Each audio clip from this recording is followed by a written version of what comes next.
早晨，歡迎各位透過網上直播參加消費者委員會第554期選擇月刊嘅新聞發佈會。今日為我哋主持發佈會嘅係宣傳及社區關係小組主席蕭景威先生同埋總幹事黃鳳嫻女士。發佈會會首先以廣東話進行，跟住係到英文嘅摘要，然後就到提問環節。Good morning. Thank you for joining the Consumer Council's online press conference for Choice Issue number 554. Hosting today's press conference are Mr. Karis Siu, Chairman of the Publicity and Community Relations Committee of the Consumer Council, and Ms. Gilly Wong, Chief Executive of the Consumer Council. Today's press conference will first be conducted in Cantonese, followed by an English synopsis, and then a Q&A session. 好啦，唔阻大家時間，我而家將時間交俾蕭景威先生 ，Karis please。好，唔該。咁歡迎各位記者朋友出席今日我哋嘅記者新聞發佈會啦。咁我哋今日咧係有5篇嘅文章咧係想同大家去分享嘅。咁第一篇咧就係關於呢個凝膠嘅指甲油嘅。咁我哋準備咗一條短片，咁麻煩同事。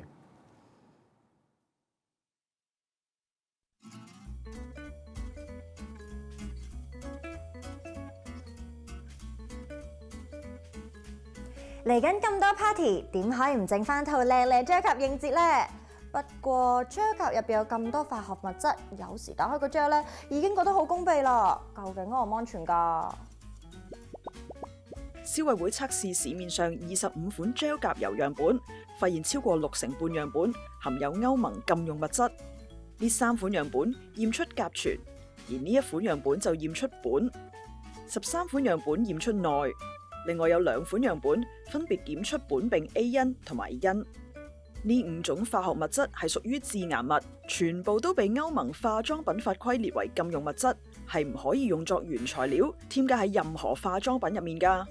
就算單次使用，呢啲化學物質亦都有機會引致頭痛、暈眩、刺激皮膚呢啲唔同嘅健康問題。咁係咪冇檢出歐盟禁用物質嘅樣本就安全呢？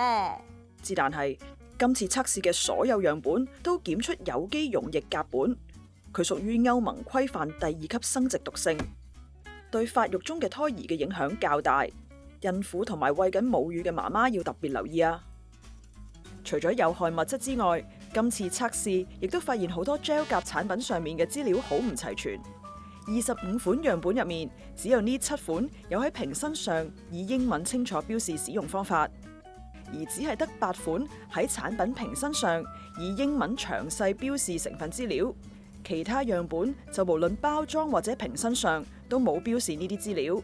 消費者唔知道產品嘅有效成分，會大大增加過敏風險㗎。咁究竟點膠甲先可以又安全又靚啊？記住以下貼士： 1. 做膠甲嘅時候要盡量保持空氣流通，以減少吸入有機溶劑嘅風險。 2.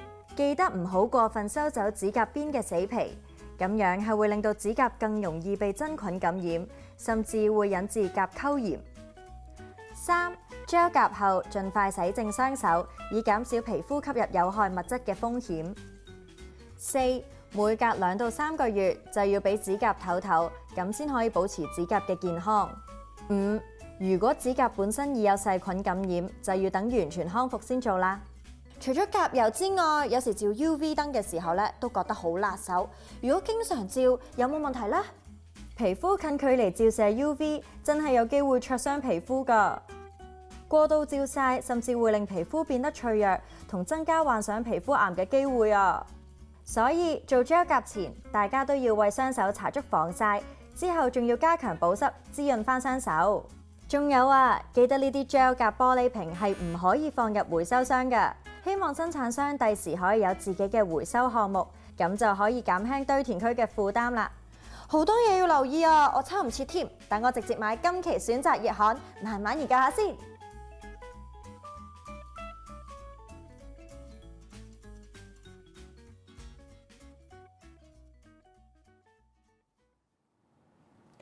消費者委員會測試咗市面上邊25款水溶性樹脂指甲油產品，發現當中有近70%，即係17款嘅樣本咧，係檢出最少1種歐盟禁用嘅致癌物，包括苯、甲醛同埋呢個多環芳香烴。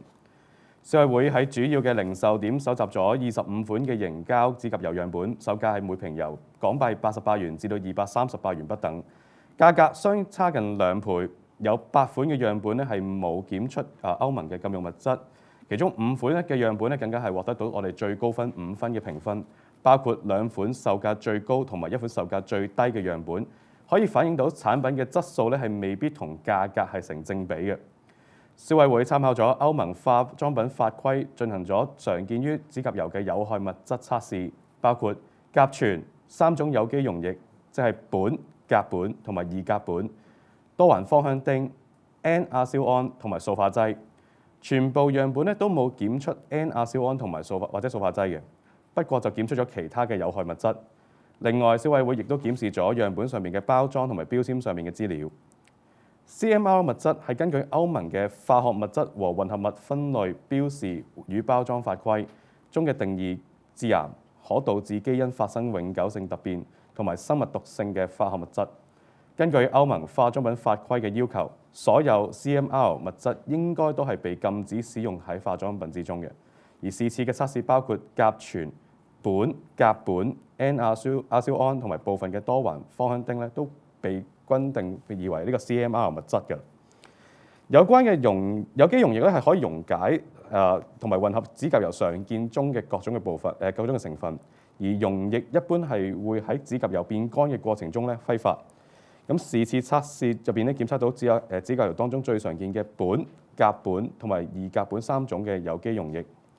而根據呢個歐盟嘅法規咧，苯即係呢個病仙啦，咁係屬於呢個第一 A 級致癌物同埋第一 B 級可導致基因發生永久性突變嘅物質，係屬於歐盟化妝品法規同埋內地化妝品安全技術規範中嘅禁用物質嚟嘅，係唔可以刻意添加喺化妝品嘅當中。短期嘅健康風險咧係包括有頭痛啦、暈眩啦同埋心跳加速。而長期接觸咧，更加可能係構成呢個致癌嘅風險，甚至乎可能會係損害呢個神經啦同埋免疫系統嘅。測試結果顯示，我哋其中一款嘅樣本咧係檢出每公斤咧係有0.26毫克嘅苯。咁雖然個檢出量咧係屬於好微量，咁但係由於苯已經係屬於已經知道嘅人類致癌物啦，咁所以消委會喺度建議消費者咧係避免選用含有呢一類呢類物質嘅產品。全部樣本咧，我哋都檢出屬於第2級生物毒性嘅甲苯，咁檢出量咧係由每公斤嘅1.6毫克咧去到47毫克，都符合咗呢個歐盟嘅化妝品法規只限用於指甲油嘅上限，即係每公斤25萬毫克。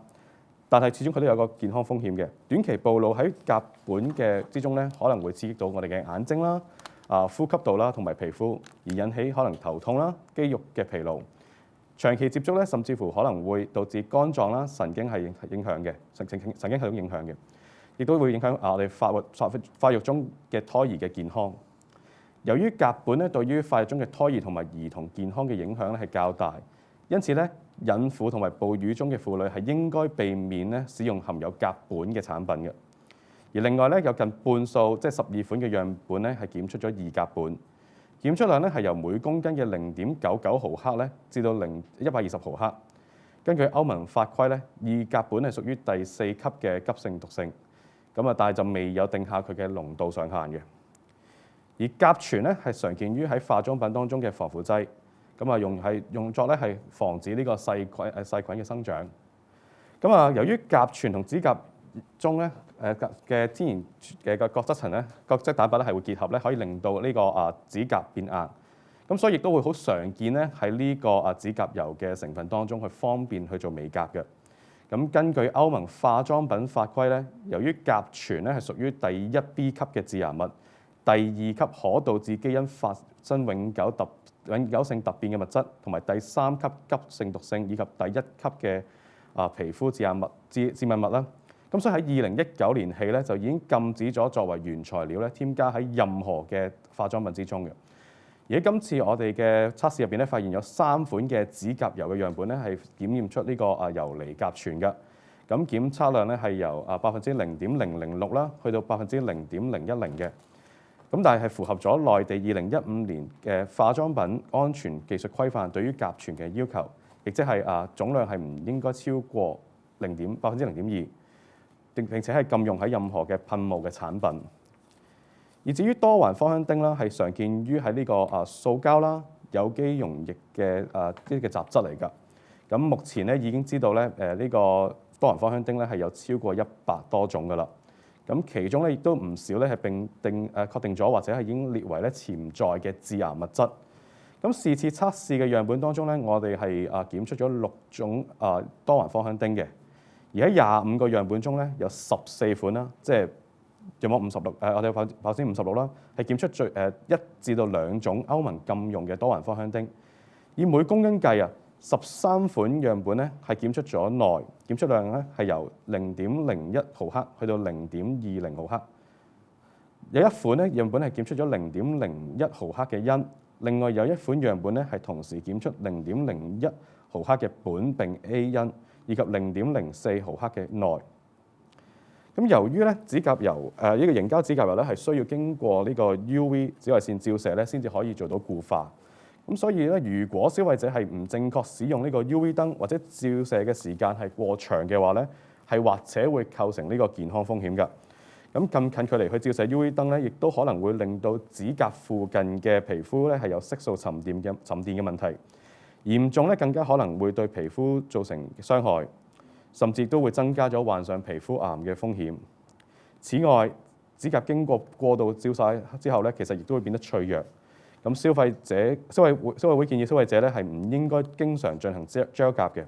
咁照曬之前咧，亦都可以喺手上咧搽一啲嘅防曬產品咧，以降低呢個紫外線對皮膚嘅傷害。喺25款嘅樣本當中咧，只有8款咧喺呢個產品嘅瓶身啦，或者包裝上面咧係以英文詳細標示成分資料嘅。咁其中有9款嘅樣本咧係只係提供咗呢個韓文或者日文嘅成分資料。而仲有8款咧，其實係完全冇任何嘅成分資料嘅。咁至於喺使用方法上邊啦，譬如講 UV 燈啦，咁只有7款咧只有7款係用英文咧係寫咗喺個包裝上邊啦，而其餘18款咧係完全冇提供到相關嘅資訊嘅。咁消費者係強烈建議呢個製造商咧係要改善翻包裝上面嘅資料，為消費者提供翻完整同埋可閱讀嘅產品資訊，以保障翻消費者嘅健康。咁頭先都喺片段都見到有好多嘅提示 tips 俾大家啦。咁除咗頭先喺片段入邊嘅話，我哋其實都有啲係想特別去講翻嘅。咁就係講緊大家記住，如果喺做美甲嘅過程入邊咧，發現咗身體可能出現咗一啲嘅過敏反應咧，就要特別小心啦。尤其是可能如果有啲過敏自己知道可能有啲致敏嘅物質嘅時候，咁大家要留意翻有冇喺成分表度揾到啦。咁另外，如果喺用緊美甲產品嘅時候，如果感覺到有啲頭暈嘔心或者覺得有啲刺鼻嘅話咧，咁代表產品咧可能係含有呢個有害物質嘅，咁消費者係應該立即停止使用。咁頭先都講咗係會有好多揮發嘅物質啦，咁所以喺做美甲嘅時候咧，大家係應該加強翻室內嘅空氣流通，以降低吸入多環芳香烴同埋甲醛等揮發性有害物質嘅風險。咁消費者應該喺完成膠甲之後咧，係盡快去洗手嘅，以免手部嘅皮膚因為接觸咗有害物質咧而造成過敏嘅反應。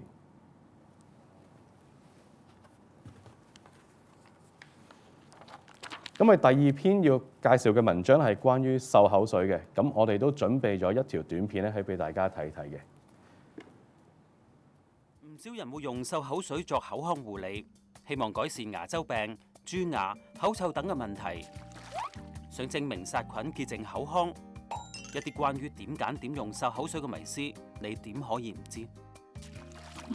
消委會最近搜集咗市面上32款漱口水，分析當中嘅有效成分同佢哋嘅主要功能，包括有殺菌功效嘅精油、西比氯胺、氯己定、聚維酮碘，強化牙齒表面、有效防止蛀牙嘅氟化物同腸基磷灰石，可以減輕口臭嘅新染，同埋具美白功效嘅過氧化氫。既然唔同成分有唔同嘅功效，咁喺買嘅時候最緊要睇清楚邊種成分啱自己嘅需要。漱口水嘅功效咁多，我哋直接用漱口水取代刷牙又得唔得呢？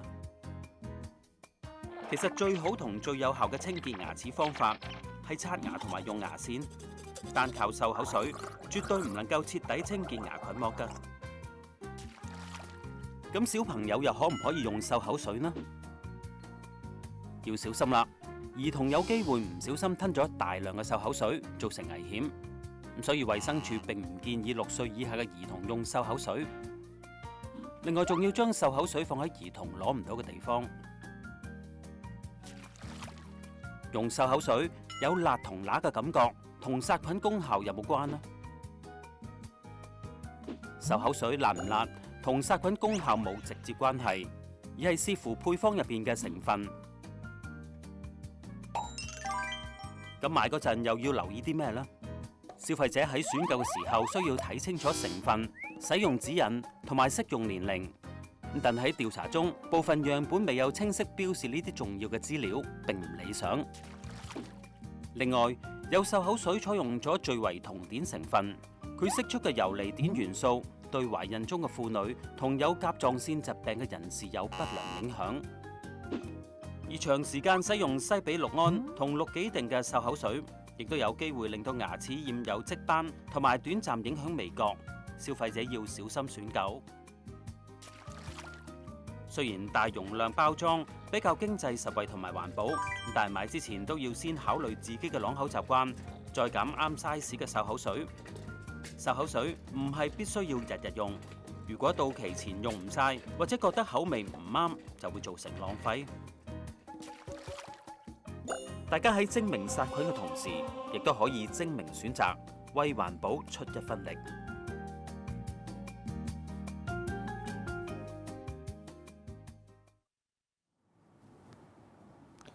消委會喺超級市場、個人護理用品店、百貨公司等購買咗32款嘅漱口水樣本，除咗2款樣本係屬於濃縮裝，佢需要首先以清水稀釋先可以使用外咧，其餘30本嘅樣本咧都係可以直接使用，唔需要稀釋嘅。樣本嘅售價介乎港元27至到167元，總容量由120毫升去到1080毫升。如果按照產品標示嘅使用指引去計算咧，其實每次嘅使用需要花費3毫3至到6個3毫2，咁價格咧係相差超過18倍嘅。咁是次嘅調查嘅32個樣本中咧，咁分別標示含有精油、西比氯胺、氯爾定同埋呢個聚維酮碘嘅等等，有助係減少呢個口腔入邊嘅細菌嘅。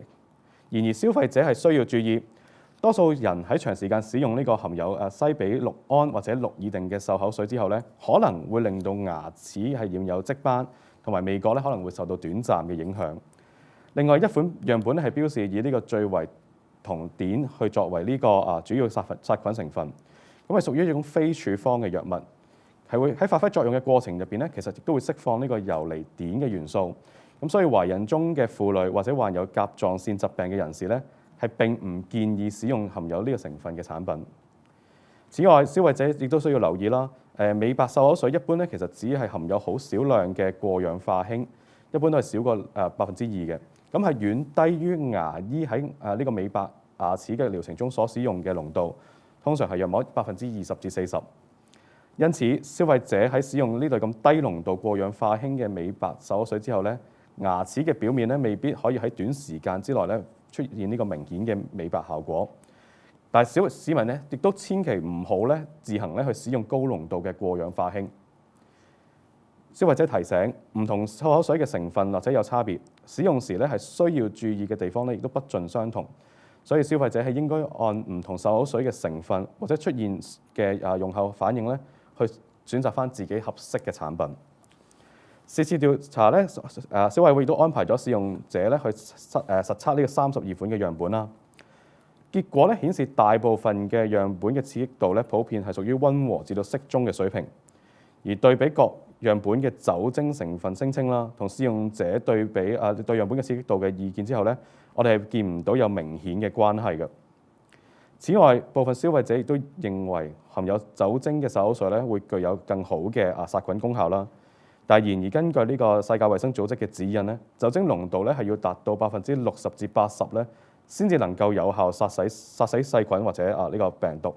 而一般嘅漱口水當中嘅酒精含量咧係都唔會達到呢一個濃度嘅。咁故含有呢個酒精成分嘅漱口水咧，唔一定係會有更好嘅殺菌效能。是次調查亦都共有10款嘅樣本咧係標示含有可以防止蛀牙嘅氟化物啦。咁值得關注嘅就係普遍漱口水嘅氟化物嘅含量咧係約為200個 ppm。咁較一般牙膏咧約為1350至到1500個 ppm 咧嘅含量咧係為低嘅。咁所以消費者係唔應該完全以漱口水咧去替代用以牙膏咧去攝取呢個氟化物嘅。咁另外呢個新鹽咧喺漱口水當中咧可以用作係減輕呢個口臭嘅症狀。咁是次調查咧有5款嘅樣本咧係聲稱含有唔同種類嘅新鹽啦。咁雖然新鹽係可以減少呢個細菌產生異味嘅揮發性硫化物，但係消費者亦都唔應該只係依賴漱口水咧去改善口臭，而忽略咗本身因為造成口臭嘅一啲嘅成因，例如蛀牙啦，或者呢個牙周病嘅，以免咧係延誤咗呢個醫治。消委會亦都檢視咗調查中嘅32個樣本嘅標籤啦，咁發現咧就只有22款咧喺標籤上邊咧係以中文或者英文咧係詳細標示成分嘅資料，有8款咧就只係得日文嘅成分資料，而更加係我哋發現有2款咧係冇列出成分嘅。咁消費者建議有關廠商喺標籤上邊咧係要加返清晰嘅提示，保障消費者選擇合適產品嘅權益。雖然調查中有27款樣本包裝上咧係有中文或者英文嘅使用指引，但係當中咧係有2款樣本咧係冇提供到呢個建議使用分量，或者只係講只係使用少量嘅漱口水。7款嘅樣本咧係未有提供建議每日嘅使用次數啦，而8款樣本咧係未有提供適用年齡嘅指引，而餘下嘅5款咧嘅包裝上面咧亦都只係印有日文嘅指引。消委會強調咧，因應唔同漱口水嘅配方同埋佢嘅漱口時間啦、漱口水嘅用量啦，以至稀釋嘅比例咧都會有所唔同。如果產品欠缺清晰嘅使用指引咧，或者會導致消費者每次嘅漱口時間會過長啦，或者每日嘅使用次數咧係會過多，或者會亦都用咗啲過高濃度嘅漱口水，對口腔健康咧或者會造成一個不良嘅影響。雖然漱口水係家居常見嘅口腔護理用品啦，但係唔同嘅家庭成員咧，其實對漱口水咧係會有唔同嘅需求嘅。咁我哋可以睇下呢一個嘅圖啦。咁其實我哋有4個咧係想強調俾大家知道嘅。咁第一個咧就係個孕婦啦。咁頭先都提過啦，其實孕婦咧係唔建議咧係用含有呢個聚維酮碘嘅漱口水嘅，因為可能會影響個胎兒啦嘅發展。咁另外咧就係對於一啲嚴重蛀牙啦，或者佩戴矯齒器，或者接受過頭頸部放射治療嘅人士咧，其實係可以用翻呢個含有氟化物嘅漱口水咧，去加強嗰個護齒嘅。咁至於佩戴假牙嘅人士咧，如果長時間用呢個將呢個假牙浸咗喺漱口水入邊咧，或者係會令到假牙變形啦、褪色啦，甚至可能會係有鏽蝕嘅。而至於兒童咧，其實我哋衛生署咧係唔建議6歲以下嘅兒童去使用嘅。如果用嘅話咧，其實都需要有大人嘅監督啦。咁消費者亦都分別咗諮詢咗衛生署啦、香港牙醫學會專家嘅意見啦。咁專家其實都表示咧，最好同埋最有效嘅清潔牙齒嘅方法咧，其實都係正確嘅刷牙方法，並且係配合呢個牙線喺適當嘅情況下咧，以牙縫刷咧係一齊使用嘅。因為附喺牙齒表面嘅牙菌膜咧，其實只能夠以牙刷同埋牙線去清除，而漱口水咧係並唔能夠徹底有效咁去滲透牙菌膜之中嘅。所以漱口水咧就只係可以作為呢個口腔護理嘅輔助產品，係需要配合翻良好嘅清潔習慣，先可以達到理想嘅效果。第3篇咧係關於呢個信用卡嘅現金回贈。咁點樣利用信用卡去簽帳積分去賺到盡呢？咁往往其實都係好多消費大人好關注嘅一個課題啦。咁嚟緊佳節啦，咁大家消費者個消費意欲就會大增。咁各個發卡機構咧，其實都推出各5花8門嘅簽帳獎賞現金回贈計劃，希望吸引消費者簽帳。咁但係消委會進行嘅市場調查發現啦，唔同簽帳獎賞現金回贈嘅方法嘅所提及嘅合資格簽帳啊、兌換率啊、最低簽帳要求啊、最高兌換上限等各項嘅細節咧，其實都會有唔同。現金回贈比率咧更加可以相差超過26倍。雖然限時現金計劃回贈嘅兌換率咧普遍咧係比恆常嘅計劃係好嘅，比較優惠，但係消費者需要留意啦。限時計劃咧一般咧都會較多嘅條件附帶嘅，例如可能佢會設有呢個回贈發放嘅上限啦，以及附帶可能單一或者累積合資格簽帳金額嘅最低要求等等。所以唔同消費模式或者習慣嘅消費者咧，即使使用同一張嘅信用卡簽帳，可以獲得嘅現金回贈咧，亦都可能會有差異。消委會喺今年10月至11月嘅期間，向20間發卡機構查詢有關信用卡簽帳獎賞現金回贈嘅計劃資料啦，同埋檢視咗一間銀行嘅相關網頁，調查發卡機構自營嘅個人信用卡嘅恆常簽帳獎賞現金計劃咧，以及喺8月至到10月期間有效推廣期限1個月或以上嘅限時簽帳獎賞現金回贈計劃，以了解佢嘅計算方法啦，同埋相關條款以及限制。唔同嘅恆常簽帳獎賞現金回贈計劃咧，係有唔同嘅回贈方法啦。咁主要咧其實係分為呢個自動回贈、兌換回贈同埋扣減回贈、扣減交易金額嘅3種。發卡機構咧係根據佢本身自己定義嘅合資格嘅簽帳啦，乘以若干比百分比嘅指定或者嘅指定嘅兌換率咧，去計算翻持卡人所得嘅現金回贈，或者係以持卡人嘅合資格簽帳咧去計算佢嘅獎賞，再透過獎賞計劃咧去兌換翻現金回贈，或者喺指定商戶或者網上平台消費時咧，以個獎賞去扣減嗰個金額嘅。咁是次嘅調查咧，喺呢21間發卡機構中咧，回贈比率最高咧係可以達到6%，而最低嘅回贈比率咧係只係得0.22%，咁所以相差咧係超過26倍。而一般嘅回贈比率咧都係介乎於0.4%至到0.5%。消費者係需要注意咧，並非所有簽帳咧都係符合呢個合資格簽帳嘅條件嘅。咁有20間嘅回覆機構就講啦，絕大部分咧現金透支啦、信用卡年費啦，或者財務費用啦，甚至乎係講緊購買賭場籌碼啦，以及去繳交稅項等等嘅，其實都被定義為非合資格嘅簽帳。另外有8間嘅機構，即係約40%咧，係會就繳交指定嘅保單費用或者指定嘅基金咧嘅簽帳咧，係發放獎賞或者現金回贈。為咗迎合唔同消費者嘅消費模式啦，唔同信用卡咧都有特定嘅類別簽帳，就會就特定嘅類別簽帳咧會有唔同嘅獎賞比例或者回贈嘅比率。咁消費者換算咗各個計劃之下兌換1蚊現金回贈所需嘅平均簽帳金額咧，發現咧即使係同一類消費咧，兌換率都可以相差甚遠㗎。喺恆常計劃中啦，如果以餐飲、食肆類簽帳兌換1蚊現金回贈咧，平均所需嘅金額咧係由最低嘅33.33元去到最高嘅225元，相差係接近6倍。而喺限時計劃當中，該類別嘅兌換1蚊嘅現金回贈平均所需嘅簽帳嘅金額咧，由最低嘅8個3毫3去到最高嘅100元，相差咧係11倍。若果以網上簽帳比較咧，恆常計劃兌換1蚊現金咧，平均所需要簽帳咧係由最低嘅31個2毫半去到最高嘅250蚊嘅。咁部分限時計劃嘅獎賞啦，表面好似係比呢個恆常計劃優惠嘅，咁希望係藉此係增加消費者喺特定時間內消費嘅意欲。但係消費者係需要注意咧，限時計劃咧，佢哋嗰個附帶條件一般係比恆常計劃係多嘅。例如係大多係會設有呢個發放嘅金額嘅上限啦，單一最低簽帳或者每月合資格簽帳嘅要求咧，一般都係較呢個恆常計劃高嘅。而現金回贈亦都普遍係需要比較長嘅時間咧，先可以存入翻去持卡人嘅帳戶。咁所以消費者喺呢個碌卡簽帳之前咧，係需要認真考慮種種嘅條件限制。唔好着眼於好似着數比較多嘅限時計劃，倉促咧就簽下一啲比較大額嘅帳單，導致不必要甚至過度消費。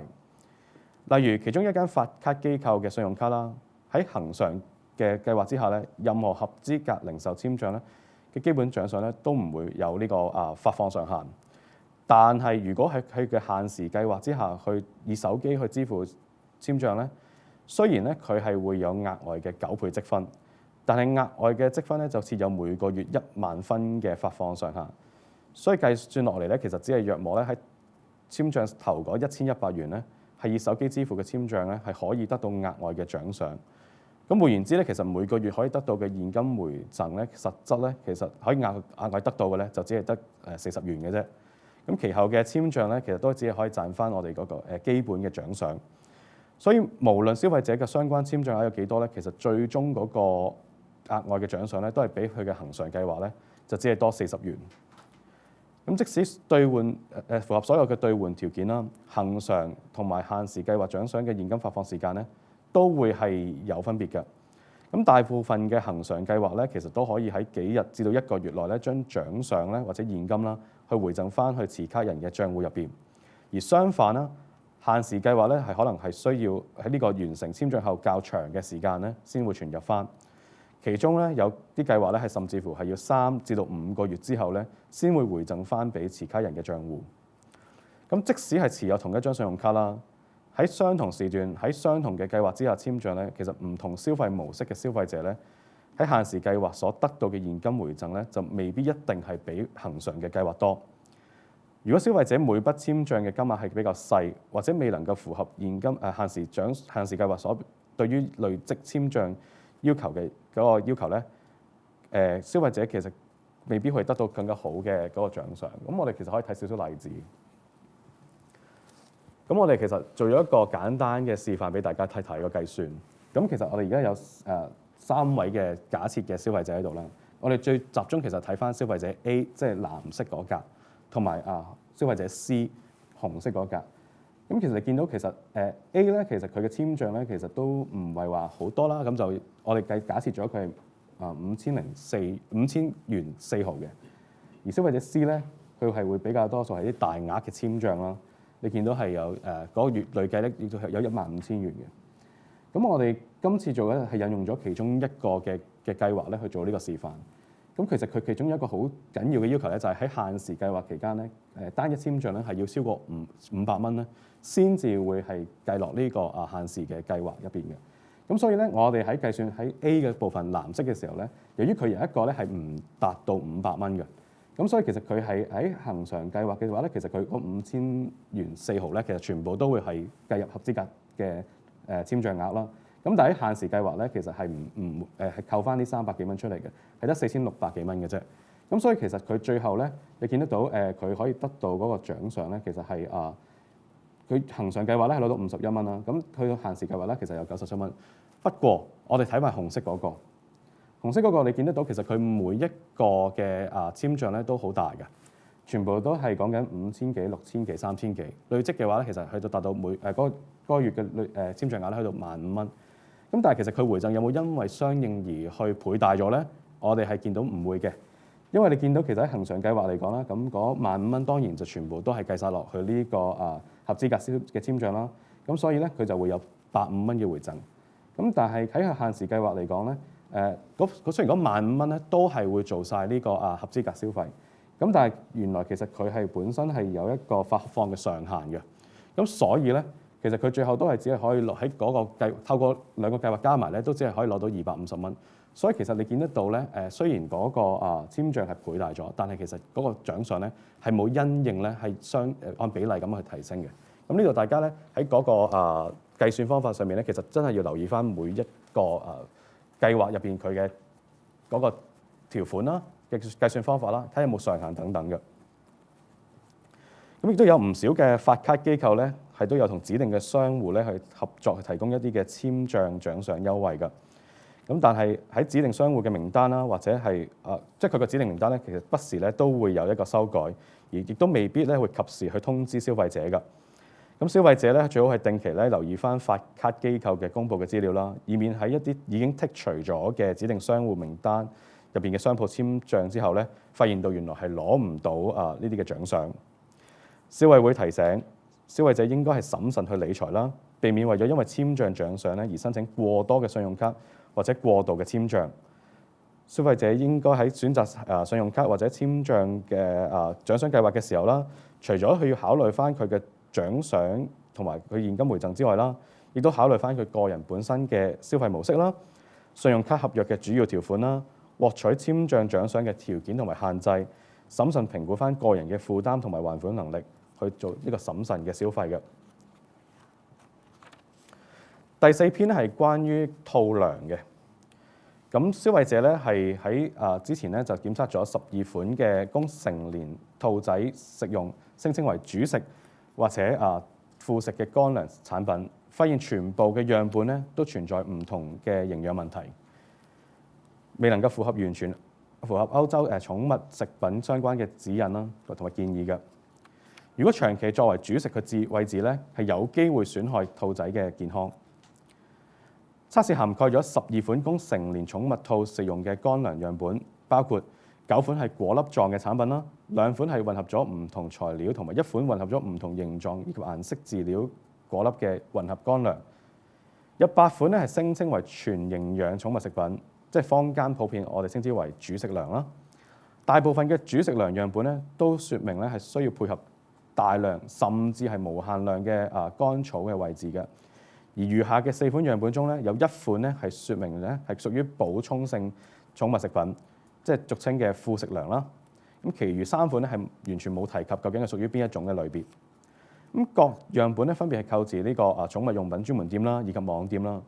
每包咧係由港元46元至到241元嘅，以每100克去計算，就介乎4個2去到30個1不等。價格咧係懸殊嘅，見到。測試發現啦，8款嘅主食糧當中啦嘅樣本當中咧係有超過60%，即係5款咧係檢出至少一種嘅營養素，即係講緊粗蛋白質、粗纖維、粗脂肪或者澱粉質咧個含量係偏低或者偏高嘅情況。當中包括1款樣本啦，係有3種嘅主要營養素含量咧都未能夠符合歐盟 FEDIAF 嘅指引。佢嘅檢出嘅粗纖維量咧係都低於相關嘅建議。但係佢粗脂肪同埋佢嘅澱粉質含量咧係較相關嘅建議為高。咁另外發現到2款樣本有2種營養素咧含量咧係未能符合相關嘅建議嘅。其中1款咧係檢出佢嘅粗纖維量咧係偏低，但係澱粉質含量咧就偏高。而另外1款咧就檢出粗蛋白質同埋粗脂肪含量咧係同時稍低於歐洲指引嘅建議。情況咧係有待改善嘅。如果兔仔長期食用一啲高脂肪、高熱量嘅膳食咧，係容易會出現過肥、過胖嘅問題。測試嘅8款主食糧樣本當中啦，以含水量12%去計算，粗脂肪喺乾糧中所佔嘅比例咧，差異係都幾大嘅，介乎2%去到8.8%。而當中2款嘅粗脂肪含量分別為5.3%同埋8.8%，較歐盟嘅 FEDIAF 建議供成年寵物兔，即係2.5%至到5%呢個建議咧，同埋成長期兔仔3%至到5%嘅膳食嘅脂肪含量咧係為高。另外有2款樣本嘅澱粉質含量咧係超過25%，係較呢個歐洲建議嘅指引建議啦，即係講緊係應該係少過或者相等於每公斤飼料20%咧係為高嘅。如果兔仔涉及過多嘅澱粉質咧，其實有機會令到佢嘅腸胃道微生物嘅菌群咧係失調啦，因而係會導致到腸炎同埋呢個嚴重嘅腹瀉。高纖維量嘅膳食咧係有助於兔仔咧去維持腸道嘅正常蠕動同埋牙齒健康。然而樣本間檢出嘅粗纖維量咧嘅差異都幾大，由9%去到27.3%不等。其中2款嘅主食糧樣本嘅粗纖維量咧較低，只係得9%同埋13.6%，係低過歐洲 FEDIAF 就成年寵物兔提出嘅含量範圍建議嘅，即係講緊每公斤咧係要有14%至到25%。另外4款副食糧嘅樣本當中啦，有1款咧檢出嘅粗纖維量咧為27.3%，稍為咧係高過指引嘅。飼料中嘅纖維量過多咧，其實都會有機會影響到兔仔吸收熱量。相反咧，如果太低嘅話咧，又會影響咗兔仔嗰個腸道嘅蠕動，或者會造成咧腸停嘅問題。咁所以主人咧係應該係多加注意。4次嘅測試又發現啦，全部樣本咧各有1至3種礦物質嘅含量問題嘅。咁包括係講緊鈣啦、磷啦、鈉、鎂含量，或者講緊呢個磷鈣比嘅，都係未能夠符合呢個 FEDIAF 嘅指引。有8款嘅樣本咧係未能夠符合指引嘅磷鈣比例啦。咁所以佢喺我哋見到嘅主食糧樣本當中啦，其實有3款嘅嗰個鈣磷比例咧係高過咗呢個歐洲 FEDIF 嘅建議範圍嘅，即係講緊係1.5比1至到2比1，而2款嘅樣本咧就稍為咧係低過建議嘅範圍。至於副食糧嘅樣本當中啦，有3款嘅比例咧，呢個磷鈣比例咧都係稍為咧係超出咗呢個歐洲指引嘅建議範圍。適當嘅磷鈣比例咧，其實嘅兔糧咧係有助於兔仔咧維持健康嘅身體機能嘅。但係我哋見到有3款嘅主食糧啦，以及1款嘅副食糧咧，係可以淨係呢4款咧可以符合到相關建議。鈣磷比例失衡嘅話咧，加上欠缺足夠嘅咀嚼咧，其實可能會令到兔仔咧嘅牙齒係過度生長啦，甚至可能會出現一啲嘅膿腫嘅。此外，全部樣本中有2款嘅鈣含量咧，係分別達到1.15%同埋1.16%，超出咗歐洲指引嘅安全上限建議1%。而美國食品及藥物管理局 FDA 咧亦都指出，長期餵飼高鈣質嘅膳食俾兔仔咧，都可能會令到佢哋顯得疲倦啦，出現血尿，甚至可能因為食慾下降咧而有呢個致命嘅風險嘅。而至於維他命 D 啦，適量嘅維他命 D 咧係可以幫助維持兔仔體內嘅鈣同埋磷嘅平衡，維持健康嘅呢個強健嘅骨骼。歐洲 FEDIAF 嘅建議咧就係兔仔喺膳食嘅中嘅維他命 D 含量咧應該介乎每公斤飼料800個 IU 至到1000個 IU。而試次測試中咧，只有2款嘅主食糧嘅樣本咧，嗰個維他命 D 含量係符合所建議嘅嗰個含量嘅範圍嘅。其餘10款嘅樣本咧，維他命 D 含量咧都係極為參差。其中有3款嘅主食糧咧，我哋見到嗰個維他命 D3嘅含量咧係較高嘅，超出咗建議嘅最高限值，即係講最高數值，即係每公斤1,000啦，但係就未有超出呢個安全上限建議，即係每公斤2000 IU。另外有3款嘅主食糧咧就偏低。值得注意嘅咧係我哋檢測到含量最高嘅1款主食糧咧，同另一款主食糧咧係完全冇檢出任何維他命 D3嘅。餘下嘅4款副食糧樣本當中啦，檢出嘅維他命 D3嘅含量咧都低過咗相關建議嘅含量範圍。最低嘅1款樣本咧就只係每公斤咧係有呢個288個 IU。消費者提醒啦，兔仔喺長期食用維他命 D 含量過高嘅膳食咧，有機會係出現高血鈣嘅情況，出現口渴、尿量增加、虛弱同埋食慾下降等嘅症狀，甚至係有致命嘅風險嘅。而相反啦，長期缺乏維他命 D 咧，就可能引致牙齒同埋骨骼嘅問題。有3款副食糧咧嘅樣本咧，其實就未喺呢個包裝上面係標示屬於呢個補充性寵物食品啦。而當中一本樣本咧就亦都冇説明咧係需要配合大量嘅自草或者呢個乾草去餵飼嘅。若果長期將副食糧咧當作主食糧去餵飼兔仔咧，其實係未能夠提供全面或者均衡嘅營養。此外，唔同品牌嘅兔糧所建議嘅每日餵飼食份量咧差異好大。以體重1.5公斤嘅兔仔去計算，7款嘅主食糧建議每日餵飼嘅份量咧由26克咧至到平均110克不等嘅。另外有1款嘅樣本咧更加係講明咧可以無限量咁餵飼嘅。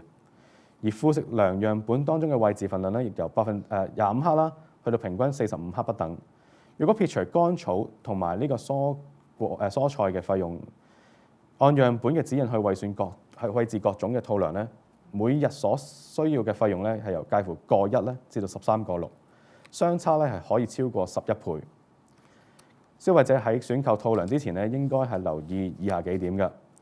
咁第一樣就係要講緊去參考翻究竟產品標籤上面嘅建議啦，按翻兔仔本身個體重去選取翻一個合適嘅份量，按照翻寵物嘅年齡、身體狀況，例如佢係咪成長緊啦，係咪一個懷孕緊啦，或者佢係咪餵飼緊母乳等嘅階段咧，去調節翻嗰個份量啦。亦都睇埋佢嘅活躍嘅程度、健康情況、環境溫度等等因素咧，去做適當嘅調節。絕對係唔建議咧係無限量咧去餵飼呢一個兔糧嘅。兔仔嘅膳食咧應該係以大量嘅牧草啦同埋乾草為主嘅，並且配合適當嘅份量，有唔同種類嘅新鮮蔬菜啦，同埋適量嘅兔糧啦，以及係應該要經常係備有清潔嘅食水嘅。而最後一篇咧係關於呢個不合情理合約條款嘅。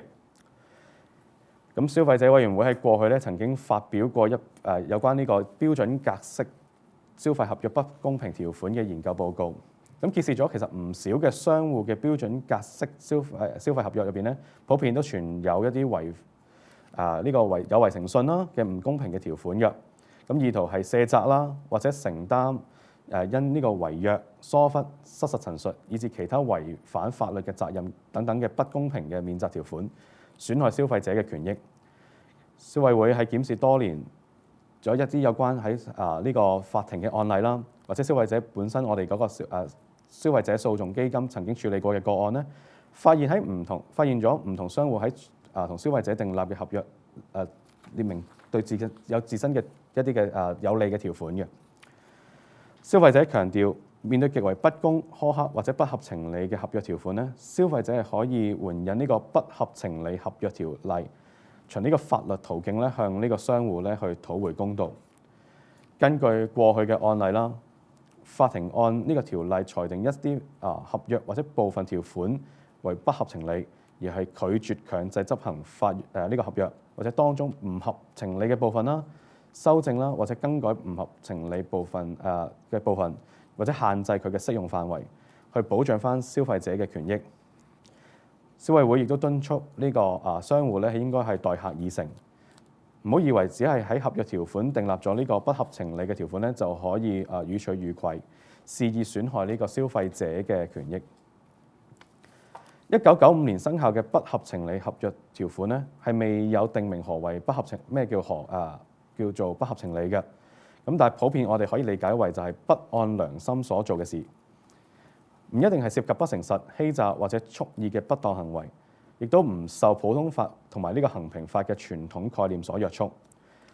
根據案例咧，商戶咧係必須知悉或者應該知悉咧，並且係故意利用消費者處於弱勢嘅議價地位，促成不合理嘅交易。單純條款嘅不公平或者消費者處於弱勢嘅情況咧，係未必足以構成呢個不合情理㗎。條例廣泛應用喺各行各業啦，包括講緊係金融、時光共享、美容以及健身行業等等。消委會作為呢個信託人，作為呢個消費者訴訟基金嘅信託人咧，提供嘅法律案件當中咧，亦都不時咧係會引用呢個條例咧，去為消費者成功爭取公義嘅呢個審判結果嘅。咁有兩個案例咧，係想同大家做分享嘅。咁第一個咧係關於呢個健身中心健身器材嘅。咁有事主咧就係一名智力偏低啦，做兼職服務員嘅年輕人士。咁被銷售員咧係有時去到呢個健身中心咧，去要求簽署價值超過15萬元嘅健身會籍啦，同埋個人訓練嘅合約。咁由職員咧去護送去，喺簽完之後咧，其實就嗰個事主咧就由職員咧護送去到附近提款機咧去提取現金去付款，更根據呢個健身中心預設嘅台詞咧去進行個錄音，表示咧係佢自願去付款嘅。咁雖然合約咧亦都有呢個有7日呢個冷靜期嘅條款啦，咁但係原來佢亦都有啲細節咧係列明咗冷靜期。如果假設當事人咧係使用呢個使用健身室設備嘅時候咧，就會失效啦。咁當事人喺職員嗰個施加壓力之下啦，咁就使用咗呢個健身器材約10分鐘。咁法庭就認為有關嘅合約咧，實屬係不合情理嘅。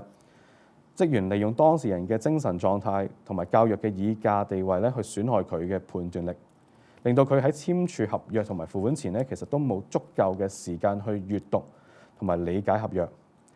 職員亦都冇喺過程嘅解釋翻合約中嘅冷靜期嘅條款。法庭認為咧，該健身中心咧顯然係採用咗不誠實嘅策略，所以法庭係頒令咗咧撤銷合約啦，同埋命令呢個健身中心咧去退還已經支付咗嘅15萬元嘅。另一個個案咧就係關於呢個時光共享。咁有一間公司就係以換取禮券咧去利誘我哋嘅當事人啦，去參與所謂嘅90分鐘嘅講座。結果咧就變成咗一個4個鐘頭嘅銷售。咁期間當事人咧更加俾一名嘅職員咧係用手壓住佢嘅肩膊咧，直到佢簽署呢個合約嘅。並且係即時拍照同埋填寫問卷。咁法庭咧就認為商戶誘使當事人同埋用緊一個咄咄逼人嘅銷售方法啦，令到當事人喺簽署合約嘅時候咧係冇足夠嘅時間閱讀該文件同埋尋求獨立嘅意見。最終喺一個不當嘅影響同埋脅迫嘅情況之下咧，去簽署呢份合約。法庭認為有4項嘅條款咧係屬於不合情理嘅。咁第一啦，就係講緊第一個條款就係話要喺2018年至到2027年期間啦，當事人咧每年只係可以行使一次嘅會員權利，每年或者每2年咧入住呢1個禮拜指定酒店。而第二咧就係講緊當事人咧只係可以喺進一步支付額外嘅費用之後咧，先至可以喺2027年至到2039年期間咧繼續享有該權利。第三咧就係該類嘅費用咧其實係冇係啱啱提及嘅嗰個費用咧係冇喺合約中列明嘅。而第四咧就係講緊，除非咧要喺2年前進行預訂，否則咧係無法保證咧酒店預訂成功嘅。咁最後咧，法庭係頒令咧撤銷合約，並且命令嗰個商戶咧去退還已支付嘅款項。雖然咧條例係可以保障到消費者喺遇到不合情理嘅合約或者條款時嘅法律權益，然而咧消費者亦都喺度提醒啊，消費者係需要負有呢個舉證嘅責任嘅，並且係需要通過好漫長同埋昂貴嘅民事訴訟去討回公道。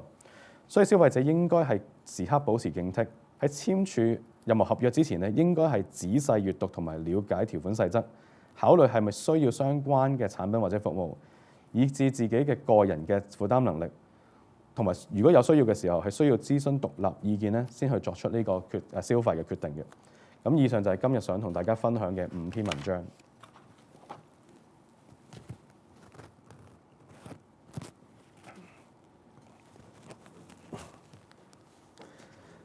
So I'm going to recap the 5 articles in the current choice issue. The first one is about the gel nail polish. The Consumer Council tested 25 models of soak-off gel nail polish products available on the market.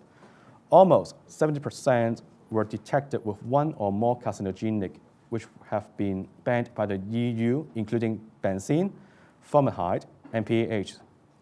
The price of the 25 tested models ranged from $88 to $238 per bottle, a difference of almost 2 times.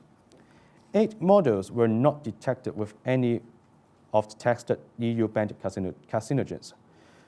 The 2 most expensive models and the cheapest model were all amongst the best performing models, reflecting that good quality products are available across different price ranges.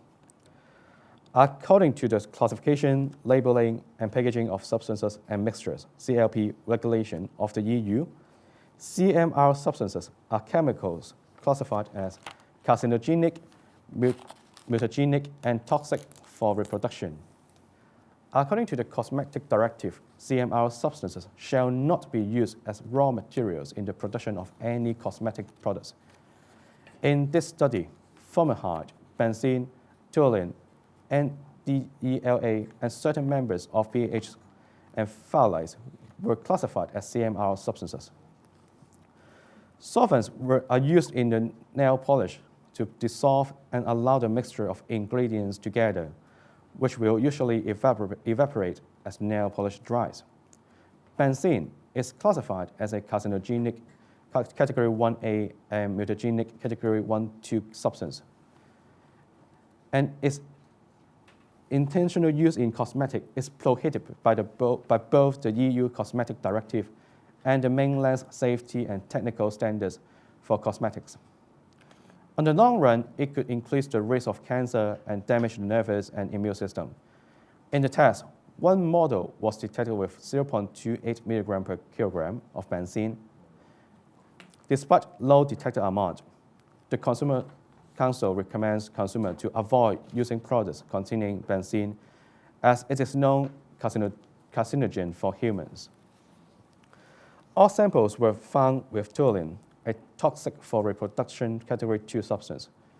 The detected amount complied with the EU Cosmetic Directive's upper limit, set for toluene applicable only to nail polish.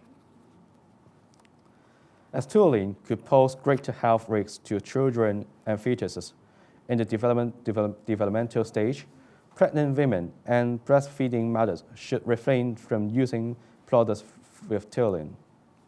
Lastly, xylene was detected in close to half of the tested models. Formaldehyde is commonly used as preservative and antimicrobial agents in cosmetics. It is also often added to nail polish due to its unique property of binding with the natural keratin in nails, thus hardening the nails for easier manicure work. However, the use of formaldehyde in cosmetics products has been prohibited by the Cosmetic Directive since 2019, as it is classified as carcinogenic category 1B, mutagenic category 2, acute toxic category 3.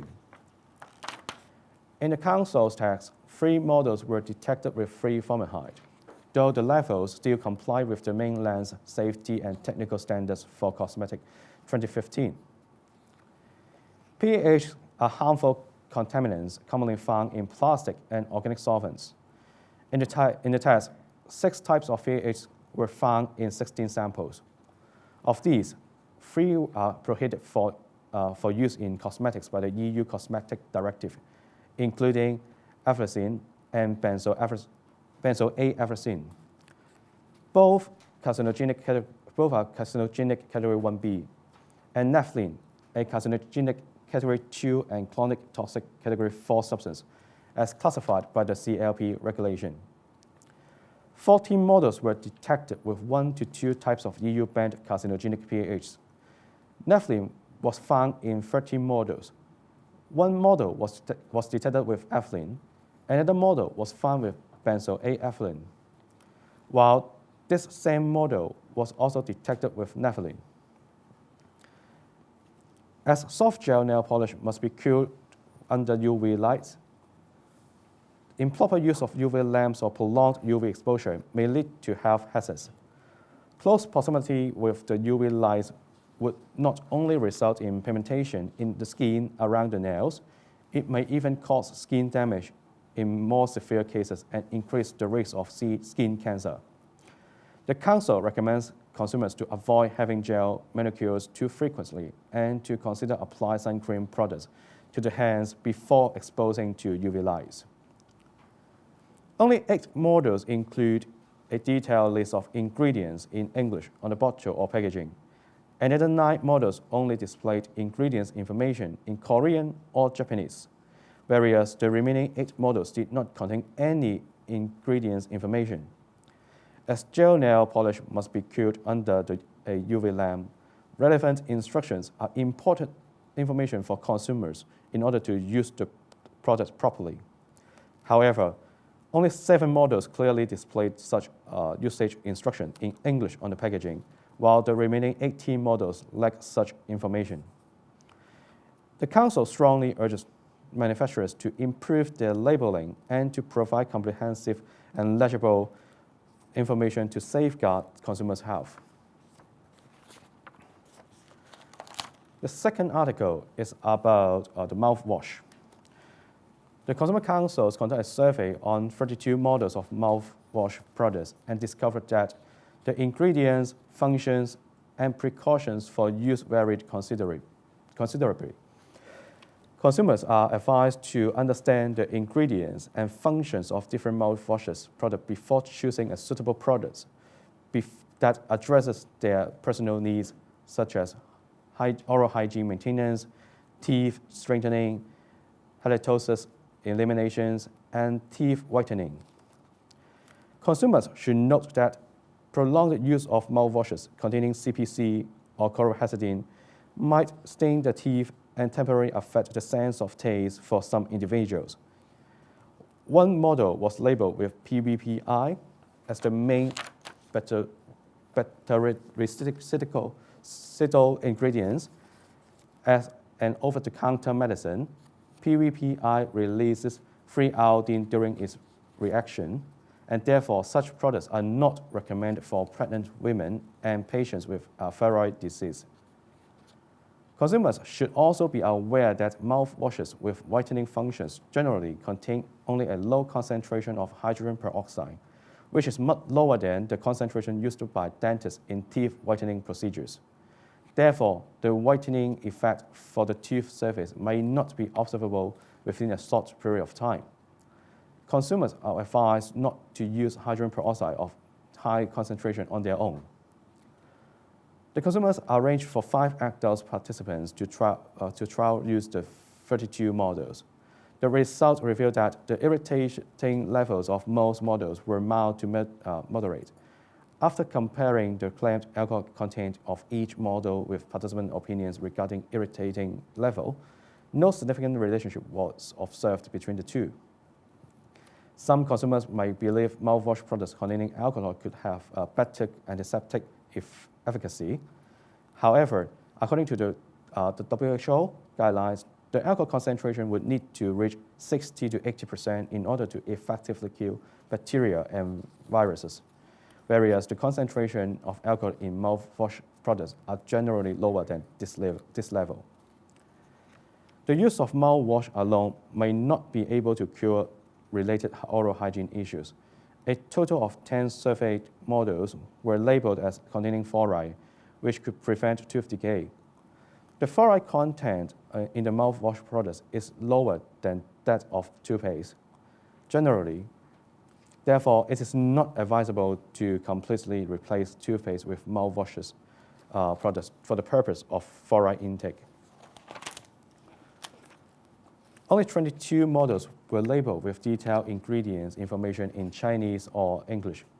8 models only had Japanese information, and 2 models were found with no ingredient information at all. For the products which may potentially leave stains on the teeth, temporarily affect the sense of taste, or pose health risks on certain individuals, only 2 models provide reminders to consumers regarding the issue. The Council recommends relevant manufacturers to insert comprehensive reminders on the labels to protect consumers' rights in making informed choices. Despite the fact that mouthwash is a common household oral care product, different family members may have different needs. The Department of Health does not recommend the use of mouthwash products for young children under the age of 6. Even if necessary, they should be supervised by an adult when using the product. Individuals with removable dentures should note that distortion, color fading, and rusting may occur if their dentures are soaked under mouthwash for too long. Dentures can be cleaned with a toothbrush and detergent or soaked with water with dedicated denture cleansing tablets. The best and the most effective approach for teeth cleaning should be a combination of correctly brushing the teeth together with the use of floss and, where appropriate, interdental brushes. The reason being that the dental plaque on the teeth surface can only be removed with a toothbrush and dental floss, whereas mouthwash product cannot penetrate the plaque thoroughly and effectively. As such, mouthwash products should only be considered as an auxiliary product for oral care and should be complemented with good cleaning habits for the ideal outcome. The third one is about credit card cash rebate. The Consumer Council's market survey revealed vastly different details among various spending cash rebate schemes, such as the eligible spending, redemption rate, minimum spend requirement, maximum rebate limit, and etc. Whereas the cash rebate rate could be varied by over 26 times. The Council sought information from 20 cards issuers about their credit card spending cash rebate schemes and reviewed the relevant website of one bank. The purpose was to survey the standard spending cash rebate schemes of personal credit cards operated by the card issuers, as well as time-limited spending card rebate schemes valid between August and October with a promotional period of 1 month or more, so as to understand the rewards calculations formula and relevant terms and restrictions. Amongst the 21 card issuers in the survey, the highest rebate rate could be as high as 6%, more than 26-fold difference as compared with the scheme with the lowest rebate rate of 0.22%. Whereas the general rebate rate ranged from 0.4 to 0.5%. The forms of rebate include depositing the cash rebate directly into the cardholder credit card account, automatic deduction from the current or following month's statement balance, or directly depositing the cash rebate into the cardholder saving account under the same issuer. On the other hand, some schemes require the cardholders to redeem the cash rebate, other gifts, merchant gifts, vouchers, or services, and etc., through the reward scheme after accumulating a certain reward quantity. For this type of reward schemes, cardholders need to be mindful of the reward points validity period and redeem before the points expire. Consumers should note that not all transactions are qualified for the eligible spending requirements.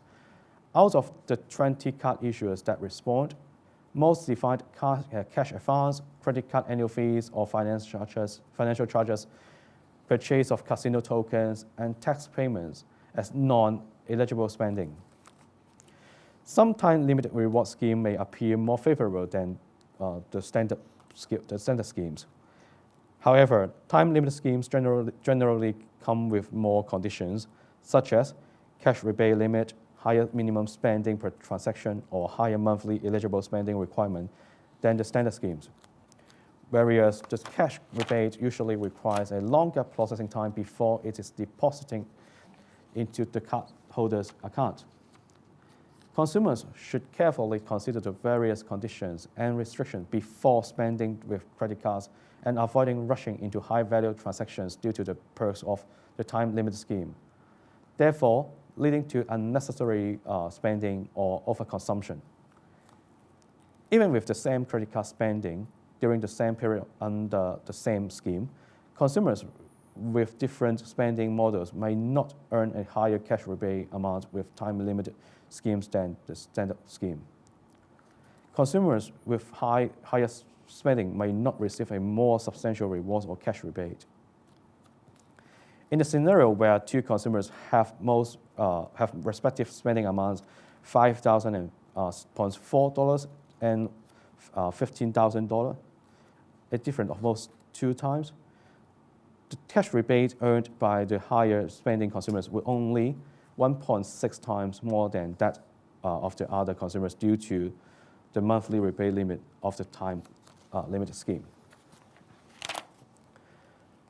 When selecting a credit card or spending reward scheme, apart from considering the spending rewards or cash rebate, consumers should also consider their personal consumption mode, the key terms of credit card contracts, conditions, and restrictions for spending rewards, as well as assessing their own financial situation and ability to repay, so as to be a prudent consumer.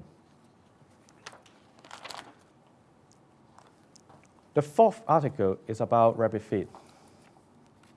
In the Consumer Council test on 12 rabbit fit models for adult rabbit, which claim to be complete feed or complementary feed, various nutritional problems were found amongst all models, failing to completely comply with the relevant recommendations of the EU's guidelines for complete pet foods. If these models were used as a long-term staple diet, it would pose health risks to rabbits. The consumer also urges pet food manufacturers to improve the content of various nutrients in the pet food so as to safeguard the health of small animals. Amongst the 12 models, 8 claimed to be complete pet food. Most complete feed models stated that the diet must be supplemented with a large or even unlimited quantity of hay. Of the remaining 4 models, one stated that it was a complementary pet food, while the other 3 did not specify the category of the product on the labeling. The models were bought from pet supply stores and online shops at a price range from $46 to $241 per pouch, equivalently to approximately $4.2 to $30.1 per 100 gram, a huge disparity in the retail price. The test was conducted with reference to the recommendation for pet rabbits at different life stages established by the European Pet Food Industry Federation, FEDIAF, as well as the nutrient requirements of rabbits by the US National Research Council, NRC. Over 60% of the 8 complete feed models were detected with insufficient or excessive amount of at least one macronutrients, which are proteins, fibers, fat, or starch, including one model that failed to meet the EU's FEDIAF guidelines for free macronutrients content. The fat is an important source of energy and essential fatty acids. However, if rabbits consume a high-fat, high-calorie diet over an extended period, they may become overweight. A high-fiber diet helps to maintain proper gut movement and dental health in rabbits. However, the amount of good fiber detected varied considerably amongst models, ranging from 9 to 27.3%. 2 of complete food models had a lower good fiber content, which is lower than the FEDIAF recommendation for adult pet rabbits. The text also found that all models have 1 to 3 types of mineral issues related to calcium, phosphorus, sodium, and magnesium content, or calcium to phosphorus ratio, which failed to meet the recommendations of the FEDIAF guidelines. A suitable amount of vitamin D can help maintain the balance of calcium and phosphorus in the rabbit's body and maintain healthy bones. The vitamin D3 content of only 2 complete feed models met the recommendations of the guidelines, while that of the remaining 10 models varied considerably. The consumer reminds owners that rabbits who consume an excessive amount of vitamin D for a prolonged period are at risk of developing hypercalcemia. On the contrary, chronic vitamin D deficiency can lead to dental and bone problems. 3 complementary feed models did not state on the packaging that the product was a supplementary pet food, in which one model did not state that it should be fed with a large amount of grass or hay. If complementary pet food are served as a staple food over an extended period, it could not be able to provide a complete and balanced nutrition to pet rabbits. Additionally, certain models only roughly specified that the feed can be fed without limit or did not come with a measuring cup, which could lead to overfeeding, increasing the risk of overweight or even obesity in rabbits. All of the above factors could lead to misfeeding by rabbit owners. The last article is about unconscionable contract ordinance. Attractive shopping offers or limited time flash rewards could be easily drive consumers into making hasty purchasing decisions, overlooking the devils in the details of the relevant contractual terms. Some consumers may also succumb to high pleasure sales tactics of traders or did not have the chance to read and understand the lengthy and convoluted contractual terms, thus falling into sales traps. In the unfair terms in Standard Form's Consumer Contract Study Report, previously preface by for the Consumer Council, it was revealed that some Standard Form consumer contracts include unfair terms that are contrary to the requirements of good health. It is not common to find unfair exceptional clauses that sought to exclude or limit the liability of suppliers for breach of contract, negligence, misrepresentation, or other breach of duty to the detriment of the consumers. The consumer stresses that when challenged by unfair, draconian, or unconscionable terms, consumers may seek redress through legal actions by invoking the Unconscionable Contract Ordinance. The courts have, from time to time, held certain contracts or terms to be unconscionable and refused to enforce the contract, or the unconscionable part of the contract revised or altered the unconscionable part and limit its application to safeguard consumer rights. The Council also urges traders to uphold fair business conduct. They should not harbor the impression that they could bluntly infringe on consumers' rights by simply including unconscionable terms in the contract. While the Unconscionable Contract Ordinance promulgated in 1995 does not define the term unconscionable, it is generally interpreted as against conscience, which does not necessarily involve dishonest, fraudulent, or intentional misconduct, and is not bound by traditional common law and equitable concepts. When determining whether a contract or clause is conscionable, the court will consider all relevant and reasonably foreseeable circumstances relating to the contract at all time it was made, such as the bargaining position of the consumers and the trader, the consumer's ability to understand the terms, whether any undue influence was exerted by the traders, and whether the consumer could have acquired equivalent goods or services from other traders. According to the case precedents, the traders must or should have known about and had deliberately exploited the weaker bargaining position of the consumers in playing about the unconscionable transactions. An unfair term and or the consumer being in a weaker bargaining position on its own may not be sufficient to make out a case for unconscionable contract. The ordinance has been broadly applied to consumer contract disputes of various industries, including the financial, timeshare, beauty, and fitness industries. The ordinance has also been successfully invoked from time to time in cases assisted by CLEF, for which the Council acts as a trustee in seeking judicial redress for the consumers.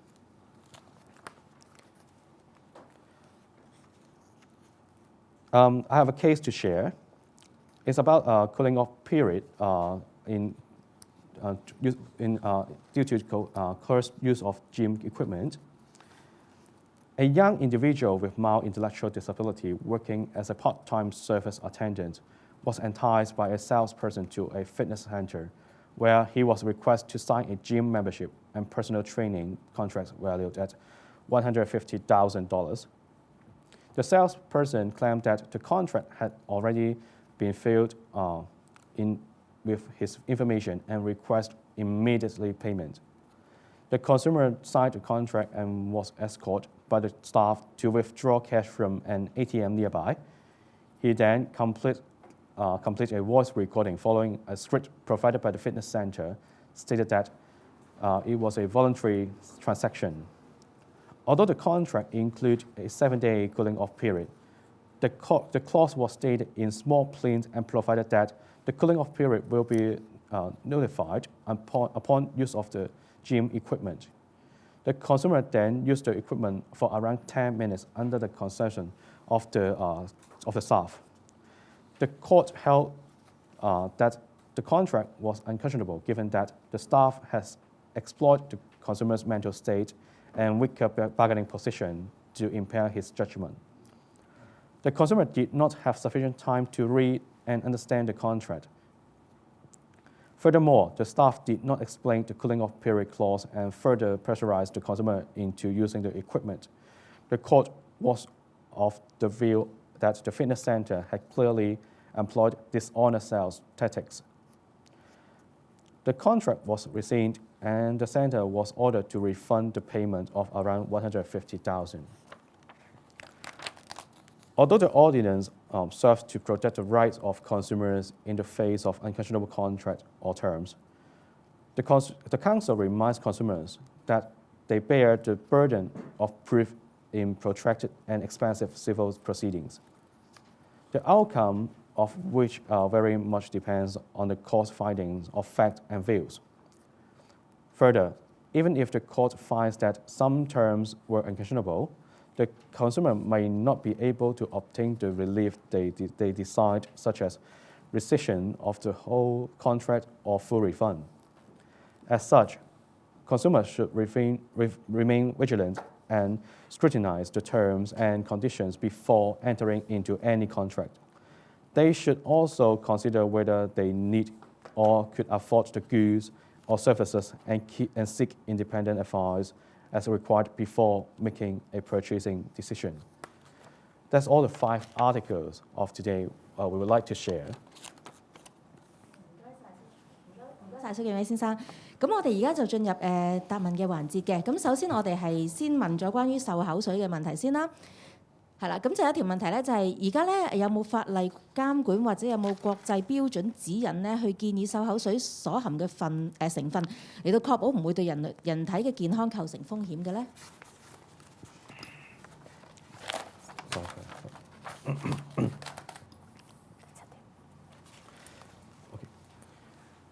就住呢個漱口水嗰個法例嗰個問題啦，咁其實一般用途嘅漱口水咧，其實都已經係受到呢個消費品嘅安全條例所監管嘅。咁根據該條例啦，消費品咧係必須符合一般安全嘅規定，即係相關嘅製造商啦、進口商啦同埋供應商咧係有責任咧確保嗰個消費品咧係達到合理嘅安全程度嘅。咁當中嘅考慮包括嗰個消費品採用嘅標記啦、存放啦、使用嘅指示或者警告啦，同埋標準嘅檢定機構咧相關嘅合理嘅安全標準。咁頭先提過有啲可能會有藥用嘅漱口水啦，咁所以如果係有藥用功效嘅漱口水咧，就會受到另一條條例嘅監管嘅，嗰條就係藥劑業及毒藥條例。咁就會講明都係產品係必須要符合安全啦、品質啦同埋成效方面嘅規定，之後先可以向呢個有關當局咧去做註冊，然之後先至可以再銷售或者供應嘅。咁是次調查咧，其實我哋都有啲樣本咧係屬於已經註冊嘅產品嚟嘅。咁所以一般喺市面上出售嘅漱口水咧，都係安全可以使用嘅。喺呢度咧，我都想補充少少，就係嗰個標籤嗰個問題啊。因為咧，就我哋今次呢個產品檢視裏面咧，都發現咧有唔少嗰個嘅產品咧，都係欠缺咗啲清楚嘅標籤，譬如話有啲淨係得日文啦，有啲咧就係有冇講話係啱細路仔使用啦，或者係講到明就唔啱呢一個6歲以下嘅兒童使用啦。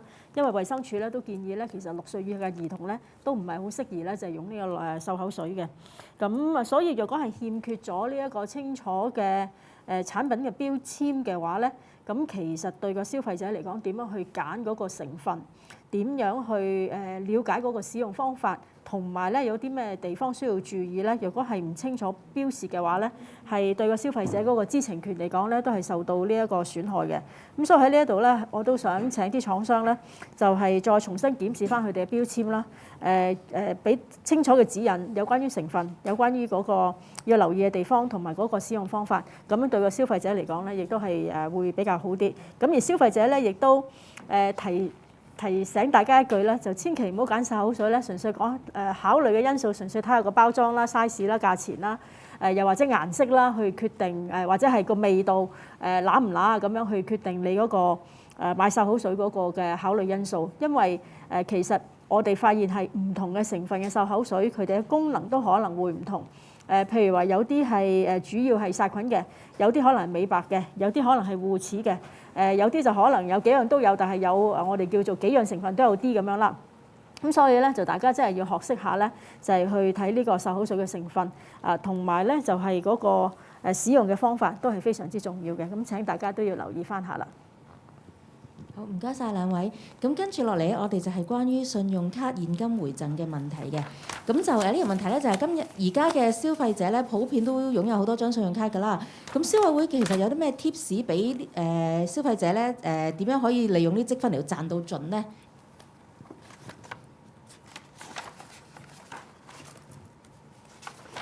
其實咧，首先要搞清楚一個概念咧。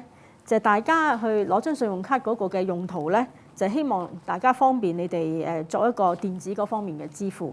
咁同埋咧，唔同信用卡咧都有佢嗰個嘅保障啦，或者係提供唔同嘅一啲叫做附加嘅一啲服務啊，譬如話幫你去訂位啊，又或者去到機場嗰陣時有啲機場貴賓室啊咁樣樣，可以有一啲其他嘅服務咧係提供俾大家嘅。咁所以咧就當大家去用一張信用卡嗰陣時咧，如果係純粹攞一張卡係諗住賺到盡嗰啲分嘅話咧，咁就真係要留意啦。因為咧喺今次嗰個嘅比較裏面咧，咁其實明顯你睇到咧喺一個恆常計劃裏面，即係話你攞咗嗰啲信用卡之後咧，就無論係咪參與一啲嘅推廣計劃都好啦，係你都一定會簽賬嗰陣時咧，你就會攞到佢嗰個嘅回贈。咁而嗰個回贈咧就發現咧，咁其實就嗰個比例上邊咧都係會比較參差啲。一般嚟講咧就大約係介乎0.4去到0.5%你個簽賬額。咁但係咧，若果係話嗰個恆常計劃裡面嗰個比率可以相差幾大咧？可以最高咧可以去到6%。咁而最低嘅0.22嗰個 percent 咧，相差咧可以係26倍。咁所以若果諗住喺恆常計劃裡面係其實你都唔係好理嗰啲推廣計劃嘅話咧，恆常計劃裡面咁啊，大家可以參考下，會唔會想揾一張卡咧？佢一個恆常計劃嗰方面嗰個嘅比率係會比較高啲。咁呢個考慮點第一。咁第二點咧就係嗰啲要留意嘅咧，亦都係一啲叫推廣計劃啦，係一啲限時嘅計劃啦。因為限時嘅計劃裡面咧，正如我哋頭先所講啦，咁其實佢都自然有好多唔同嘅限制嘅，包括你個簽賬額有冇呢一個下限啦，即係最少簽幾多啦，跟住然後有冇一個 quota 啦，即係上限嘅個限額啦，究竟個時限係幾多啦？又或者係佢哋嗰個會唔會係被換嘅分係亦都係有一個上限，同埋咧就係之後係點樣去處理你使多咗嘅分咧？等等嘅呢一啲嘅魔鬼細節啦，可以講話，咁大家都係需要留意嘅。咁所以咧，你話要賺到盡咧，其實真係對消費者嚟講咧，唔係咁輕易嘅一件事，除非你好有時間。每一個計劃係睇清睇楚，你自己揾個計數機撳清楚，同埋亦都要考慮埋自己本身嗰個嘅消費習慣。究竟我使唔使到每一次嘅消費都一定要都可以滿足到佢一個最低嗰個嘅消費嘅金額咧？咁呢啲所有嘅因素咧，都係會令到大家即係要再重新去再諗過，究竟一啲嘅推廣優惠係咪可以令到幫你可以賺到盡？咁因為我哋今次嘅研究裏面咧，都會睇到咧，有啲嘅恆常有啲嘅限時計劃咧，其實係咪真係好抵咧？就真係可以講話係可圈可點嘅。咁所以大家咧喺呢一方面都要留意。所以好難講話係咪咩叫賺到盡，但係如果你諗住係起碼你個回贈嗰個金額係會比較高啲嘅話咧，咁我諗第一件事睇一睇翻恆常計劃，第二件事咧就係嗰啲限時計劃嘅話咧，大家真係要睇清楚嗰啲條款，先至好決定會唔會喺嗰張信用卡嗰度咧係會加大你嗰個嘅簽賬咯。OK，跟住落嚟都仲要係信用卡嘅問題。This is an English question from the RTHK English News. For the credit card cash rebate, would you elaborate more on the specifics of any relevant disputes? Are there any extreme cases? Okay. All right. Let's take a look at the number of complaint cases first. For the first 11 months, so this year, we received 26 cases versus 9 cases as compared with last year. So that means we have almost doubled the number of complaints that we received. And the types of complaints mainly is about the rebate. It's attributed to 10 cases. And 5 cases is about the price dispute, about the admin fee, administrative fee, and also there's a change in terms, so there's a price dispute, 5 cases. And 9 cases is about the release of gift or discount from the merchants. In actual fact, their nature is very similar, although the category it seems different. It's mostly about when I apply your card and try to enjoy or take, the privilege from different promotions. But at the end, there were disputes about, first of all, whether I can enjoy the rebate, how you present the terms and conditions, especially the timeline, the promotional period of it, and also how you calculate the different kinds of rebate, all attribute to all these disputes. So this is exactly the reason why we make a comparison about the credit card rebate scheme due to the increase of, due to the surge in the number of complaint cases that we receive in this year. If you talk about specific case, let me check. There's one case is very interesting. All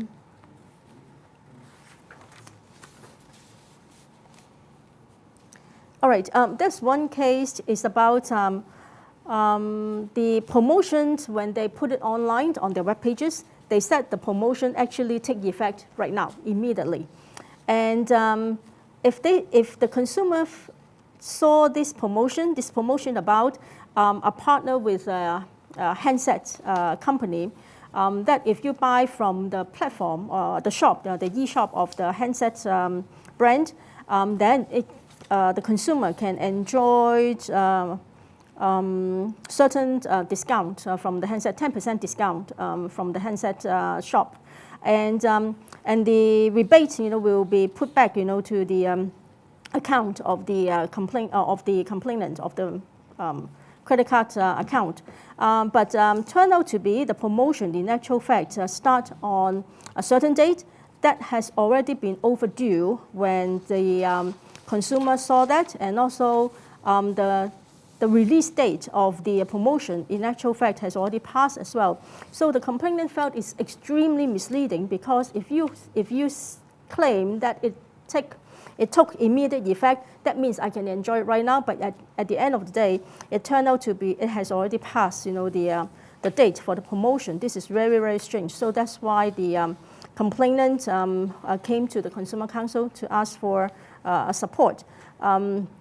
And in actual fact, beforehand, the complainant has already tried his very best to negotiate with the bank as well as the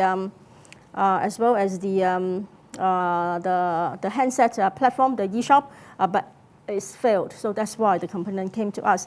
So with all the different cases, although the nitty-gritties, the details could be very different because there are different promotions, but the nature of it is very similar. It's all about how to calculate the effective date, whether the presentation online is misleading or not, etc. And also some of them require registration. If you register for it, then you have to register for it before you can enjoy the promotion. But for some complainant, they said they have registered, but turned out it is not on record. They could not enjoy the promotional offer. That also caused a dispute and also increased the number of complaints that the Consumer Council received in this year. 好，唔該晒。咁跟住咧係關於套糧嘅問題嘅。咁有大部分嘅主食糧嘅樣本咧都有講明話需要配合大量甚至無限量嘅乾草嚟到餵飼嘅。明報嘅記者就問到咧，如果我哋只係配合即係有跟住佢咁配合乾草餵飼，係咪就已經能夠平衡兔仔所需要攝取嘅營養咧？我諗唔淨止咁簡單啦，因為當然係兔仔咧係需要配合大量嘅乾草作為佢嘅主食糧嘅，因為咧對佢個牙齒啊或者係骨骼嘅發育啊等等咧呢一方面咧都係需要嘅。咁但係嗰個營養素嗰個嘅本身嗰個配合啦，喺今次我哋嚟講係不論係嗰個脂肪啦，或者係鈣啊、磷啊嗰個嘅比例啊，或者係維他命 D 啊等等嘅嘢咧，都係對嗰個兔仔咧一個咁細隻嘅一個小動物咧，都係非常之重要嘅。咁所以咧就大家係需要咧，就係要全面咁樣可以話係非常之全面咁樣幫佢設計佢嗰個嘅食量。咁而咧點解話一定要有去翻嗰個點解一定要有好多牧草同埋乾草咧？就因為佢含有好豐富嘅纖維，亦都係維他命 D 嘅重要來源，所以咧就係對佢嗰個牙齒發育啦同埋嗰個長度咧係非常之緊要嘅。咁就咁但係咧，我哋今次咧亦都會睇到咧，所用嘅光亮嘅產品咧，喺今次嘅測試裏面咧，若果係唔夠足夠嘅話咧，但係若果可以位置多啲嗰個嘅牧草稻草咧，都係會有所幫助。同埋咧就要加一啲比較新鮮嘅蔬菜，咁就可以咧就係平衡翻。咁但係點樣去平衡法嘅話咧，都係去翻頭先我嗰句咧，可能啲兔主人咧都要花多啲心思，了解下一個對兔仔嚟講咩為之叫均衡營養。咁如果均衡營養需要啲乜，而小心地咧就係幫佢計算下，而去維持嗰方面咧都係講究呢一方面嘅學問嘅。好，跟住落嚟咧就係到gel甲油嘅問題嘅。咁呢一個部分咧都有幾多問題嘅，所以我逐個嚟問啦。咁首先咧就係 Now TV 嘅問題嘅。咁就住呢個檢測結果咧，所有樣本都發現含有甲苯啦，係咪即係話咧係咪即使係所含嘅比例好少，都會對人體造成影響？咁係咪所有產品都唔適合懷孕同埋哺乳中嘅婦女使用咧？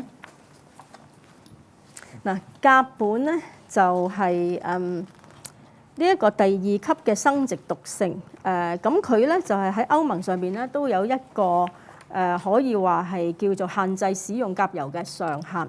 咁今次咧係所有嘅樣，因為呢一個甲苯咧其實係一個好普遍使用嘅一個溶劑嚟嘅。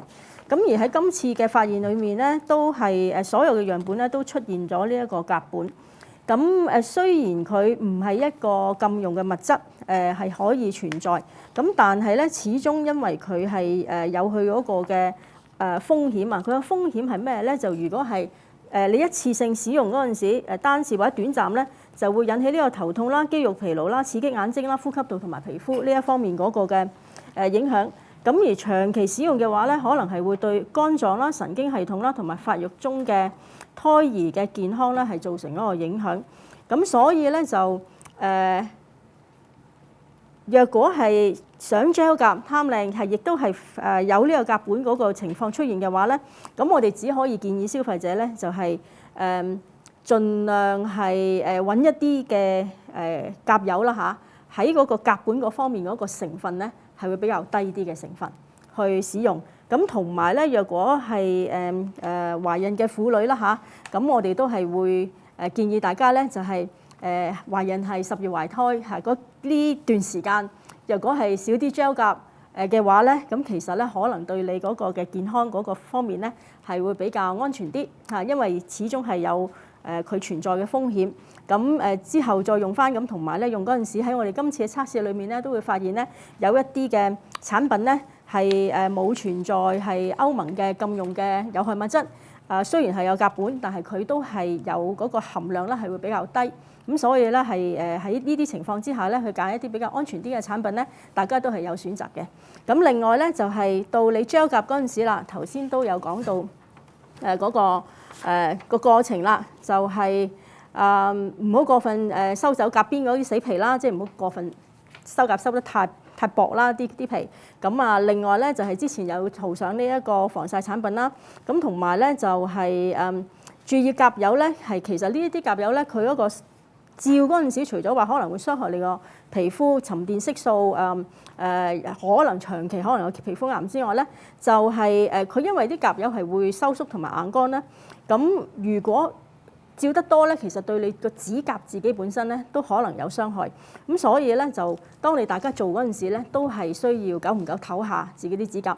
特別係當你拆完個甲之後，已經發現自己啲指甲係已經比較薄咗啊，亦都係冇以前咁健康嘅話咧，都係會建議大家不如花啲時間去唞一唞，養翻個指甲。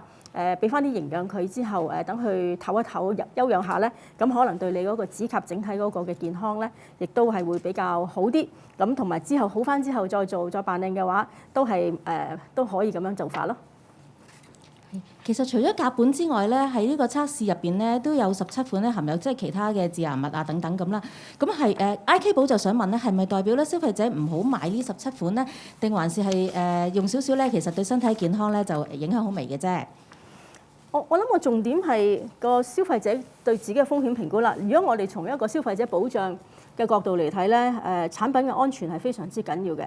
若果係已經有17款，佢係直情係存在咗呢一個歐盟嘅禁用嘅致癌物咧，我哋會建議消費者唔好用嗰類嘅產品嘅啊。就算你話下唔下架都好，因為呢一個係海關係獨立嘅針法去就住呢一個消費品安全條例。咁但係對消費者安全而言咧，如果係已經存在咗係一啲禁用嘅致癌物，同埋佢哋嗰個嘅風險咧都係會比較大嘅話咧，咁就我哋會建議就唔好用啦。咁啊，不如揀一啲比較安全啲嘅產品去使用。咁呢個係我哋基本嘅建議啦。咁頭先都有講到啦，有另外一個甲苯啦。甲苯咧就雖然唔係禁用嘅物質，咁但係始終都係會有佢一定嘅風險咧。咁所以都係揾一啲比例比較低啲，嗰個含量比較低啲嘅產品用嘅話咧，就會比較將夾得嚟安全，都會比較安全啲咯。咁IK 部繼續第二部分嘅問題咧，就話其實唔少市民咧可能係去啲美甲店嗰度做 gel 甲嘅，咁啲店主咧就未必會透露其實佢哋用嘅 gel 甲油係啲咩牌子啊，或者亦都睇唔到嘅成分嘅。咁喺呢方面咧，消委會有啲咩建議俾店主同埋消費者兩方面咧？其實咧就好多唔同嘅甲店，當然佢哋會提供個甲油去俾個消費者啦。咁當然第一點咧就係我哋今次出咗呢個報告之後咧，咁我諗好多唔同嘅店主咧，佢哋會檢視翻佢哋嗰個嘅產品個品牌啦，又或者係會睇下邊一啲比較安全啲嘅先去提供俾消費者啦。我覺得呢一個喺從一個服務嘅態度嚟講咧，係一個比較負責任嗰個嘅做法。咁第二個同埋消費者自己本身咧，其實好多時去到個甲店嗰度去做美甲咧，咁係當然係希望係有呢一個美甲師佢哋一啲嘅專業嗰個嘅服務，因為佢哋啲手勢好啲啦。咁所以咧有啲消費者咧，其實若果係佢哋情願安全啲嘅話咧，又或者係自己有本身自己嘅喜好嘅品牌，又或者係顏色嘅話，都係會自己買或者係帶去俾嗰個美甲店。去幫佢去搽，同埋咧，若果係諗住去畫一啲花啊，或者係加啲裝飾品咧，就係用翻嗰個美甲店嗰個嘅服務。咁我諗消費者亦都係考慮呢一點嘅，因為若果自己將甲唔方便，又或者即係整得冇咁靚嘅話，咁想係用一個專業嘅服務，咁但係亦都想安全啲嘅話咧，不妨考慮咧就係自己買完啲安全啲嘅產品，咁跟住然後拎去美甲店嗰度去扮靚靚嘅話咧，咁都係會比較好啲咯。咁繼續係關於呢啲致癌物嘅問題嘅，咁就東方咧就有條問題就問到，即係當中咧有一種甲油啦嚇，我哋嗰個測試就揾到咧，佢含有微量嘅苯，咁就想問消委會認為咧，廠商係咪刻意加入呢種物質咧，定係個產品受到污染嘅咧？其實好多時我哋做完呢個產品測試，我哋係唔會知道究竟係刻意定唔刻意嘅。因為我哋喺零售店嗰度就係去買一個產品出嚟去做一個產品嘅測試，但係喺個生產嘅過程裡面，究竟係因為某一啲嘅成分或者係物質而令到呢一個有害物質係存在嘅話，因為苯呢一樣嘢咧就係一個有機溶液嚟嘅，咁而有機溶液嘅當然咧就係好多時就係將唔同嘅成分咧就係希望佢哋可以混合得好啲嚇，咁所以咧喺咁嘅情況底下，究竟佢原本嘅原材料出現咗問題啊，定係一啲化學嘅因素而令到係出現咗呢個苯啦？好難講。咁所以咧係驗到出嚟之後咧，好多時我哋都係會建議廠商咧，你真係要追翻個源頭，由你嗰個產品嗰個嘅配方到成個生產嘅過程去檢視下，究竟係出現咗啲咩問題而令到有呢一個有害嘅致癌物質係出現咗嘅。係咁關於呢個致癌物啦，因為其實有70%嘅gel甲都檢出係至少有一種嘅呢啲禁用嘅致癌物咧。咁有啲樣本因為係檢出多過一款啦。咁明報記者就想問下咧，喺呢啲唔同嘅致癌物質之間咧，會唔會再產生一啲咩化學嘅反應，再造成其他嘅健康風險咧？嗱，究竟會唔會有一個叫雞尾酒效應啦嚇？因為我哋好多時其他嘅產品裏面發現有幾種唔同嘅致癌物嗰陣時，會唔會有一個叫雞尾酒效應去令到佢更加厲害咧？呢一樣嘢係唔知道嘅。咁但係獨立嚟講，係每一個唔同嘅物質，今次嘅係講緊個苯啦、甲醛啦，同埋多環芳香烴啦。呢幾個嘅可以話係污染物咧，或者係佢哋自己本身嘅呢啲成分咧，都係歐盟嗰個嘅禁用嘅致癌物。咁所以咧就大家都係要非常之小心咯。咁佢哋即係無論點係如果佢存在嘅話，都已經係有一定風險。如果佢多啲嘅話，會唔會係更加大風險？咁就好多時呢一個好大嘅問號。但係如果我從消費者保障嘅角度嚟睇，咁頭先都講得好清楚咧，就係如果佢存在嘅話咧，就大家都一定要小心，千祈唔好掉以輕心。咁永遠都係扮靚得嚟，都係要安全至上咯。咁關於今次嘅測試結果咧，明報記者就問到我哋有冇消委會係轉交俾海關跟進啦。咁知唔知跟進嘅進度係點樣咧？有冇產品需要下架嘅咧？呢方面我哋未清楚，咁可能咧就記者朋友們咧就要問翻海關啦，因為我諗海關咧每一次我哋交咗報告俾佢哋之後咧，佢哋都會自己獨立咧就係去搜集呢個樣本啦，再去做翻佢哋嘅獨立嗰個測試，先至可以判斷到究竟咧係咪會違反咗呢一個消費品安全條例嘅。咁關於gel 甲油嘅問題咧，我哋仲有幾條問題咧，就係嚟自英文嘅傳媒嘅，咁所以我哋而家就用英文發問。咁有啲可能同頭先剛才有啲重複㗎。A question from SCMP: Is it alarming for the council to find that almost 70% of the gel nail polish it tested contains EU-banned carcinogens? Frankly speaking, it is quite a surprise to us as well. Finding out that for this gel oil nail polish contains quite some carcinogens and also is the banned use ingredients.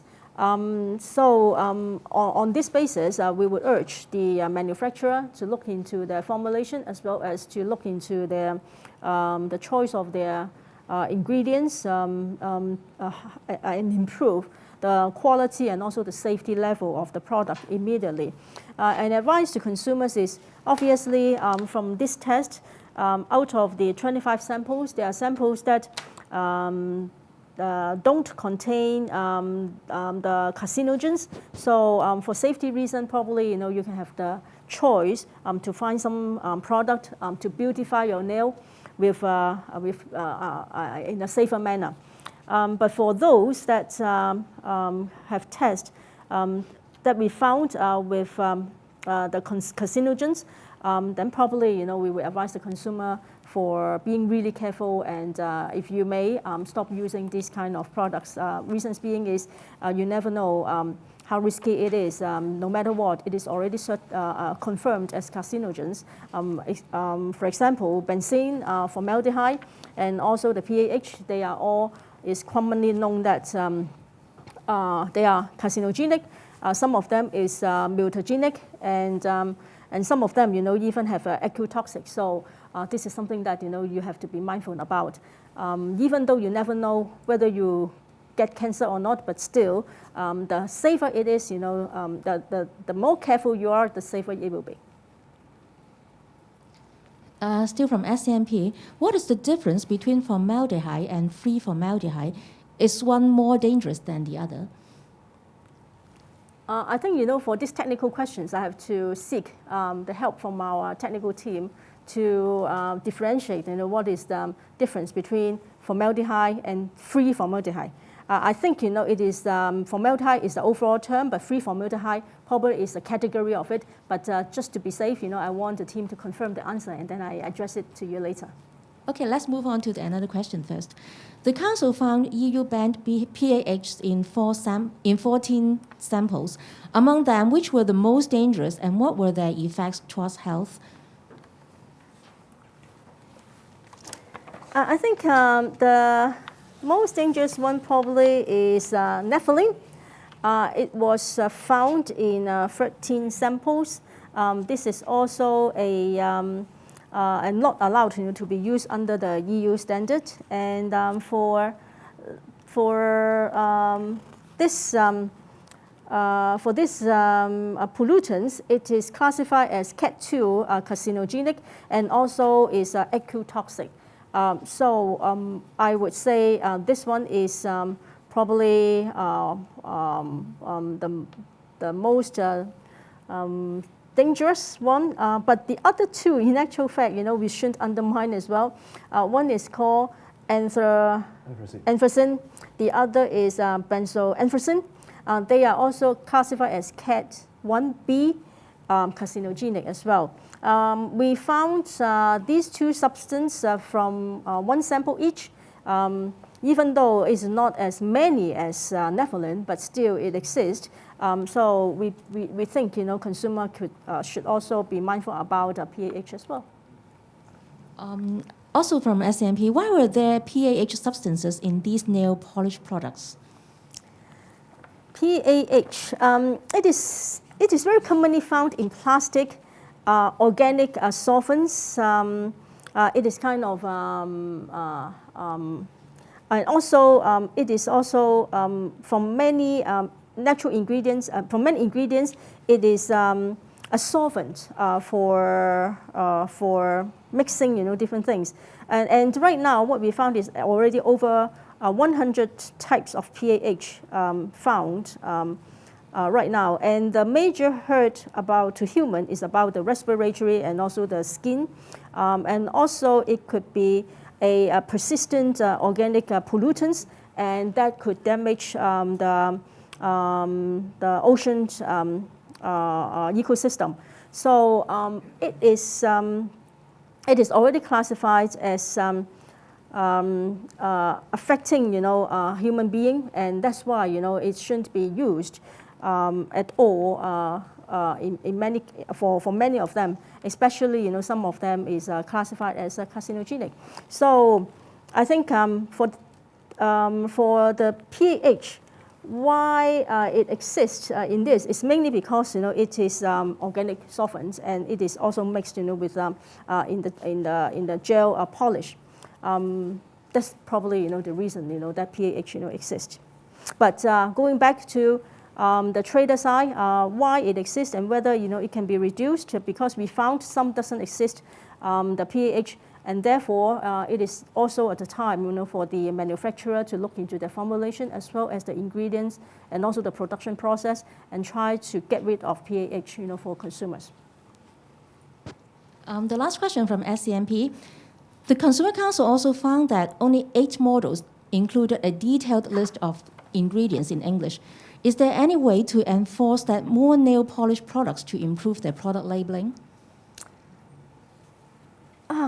Product labeling is quite an issue for many cosmetic items because right now we don't have any specific regulations about product labeling in cosmetic items. So we believe, we keep, urging for the fact that, that requires more market monitoring about the labeling of different cosmetic items. And if necessary, probably, we have to assess, whether certain regulations, should be imposed about the product labeling.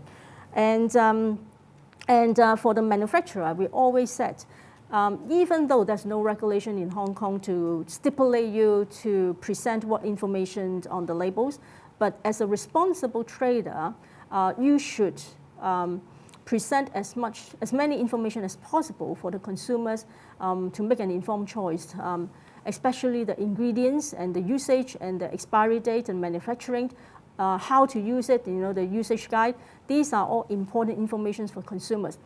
You may say on a nail, a gel nail polish, the bottle is so small. How could we present so many information? But probably, you can add a box, or maybe you can use a QR code, that the consumer can access to more information online. There are many ways, for you to present the information without any difficulty right now with modern technology, and that doesn't need the law just stipulate you to do so. You are responsible to do so if you want to be a responsible trader in producing this kind of gel nail polish. So this is not ideal from our perspective because there's only 8% the ingredients clearly, and I hope the manufacturer or the trader after they saw this report, they would take measures to improve immediately. 係咁，最後一條關於 gel 甲油嘅問題嘅，咁就係嚟自 AM730嘅。咁條問題咧就係問到話，即係近年咧對於指甲油或者 gel 甲店嘅投訴，即係所有冇收到呢方面嘅投訴啦？咁有冇邊啲投訴或者係較值得關注當中，可能譬如話受傷啊或者不適啊咁樣嘅咧？等等。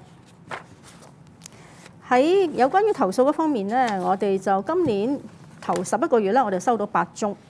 咁而喺呢8宗裏面咧，就主要嘅投訴內容咧，就係好多時都係喺個收費嗰方面，就唔係話咁多投訴咧係有關於嗰個嘅質素嗰方面，但係都有我哋收過有零碎嘅個案咧，就係當佢做完個 gel 甲嗰陣時咧，就發現咧就好容易甩。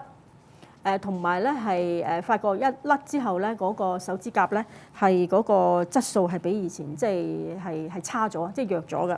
咁另外一個個案咧，亦都有講過咧，就係當佢去 gel 甲隔咗一陣之後咧，竟然咧就係嗰個gel 咗嘅甲咧係發黑，咁即刻梗係去拆甲啦。但係個拆甲嗰陣時咧，嗰個服務嗰間鋪頭咧就話：哦，呢一啲係純粹係污糟咗啫咁樣，咁但係個消費者當然唔信啦，咁所以咧就覺得嗰個鋪頭佢哋自己本身個質素咧可能真係有啲問題，咁所以咧就嚟消委會度投訴，因為嗰間公司咧就唔肯退款啊，就住嗰一次，咁所以咧佢哋都係嚟消委會嗰度去投訴嘅。但係我哋普遍睇到嗰啲問題咧，都係喺嗰個收費嗰方面嘅爭議。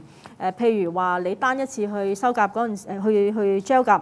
但係咧佢間鋪頭就係起初講話可能係300蚊，咁但係點知咧出咗嚟咧就可能張單係要成1000蚊，咁原來咧就所謂嘅gel甲咧就純粹係幫你 gel，但係其他嘅嘢咧，譬如話幫你去收翻隻手啊，又或者係加啲花啊等等嘅嘢咧，係唔包嘅，咁所以咧加埋埋咧就係遠出於呢一個消費者嘅預算咧，都係會令到有一個投訴嗰度嘅出現咯。咁所以咧喺消費者去買呢啲服務嗰陣時咧，第一我哋永遠都係講話都係預繳式消費，都唔可以過分買得多。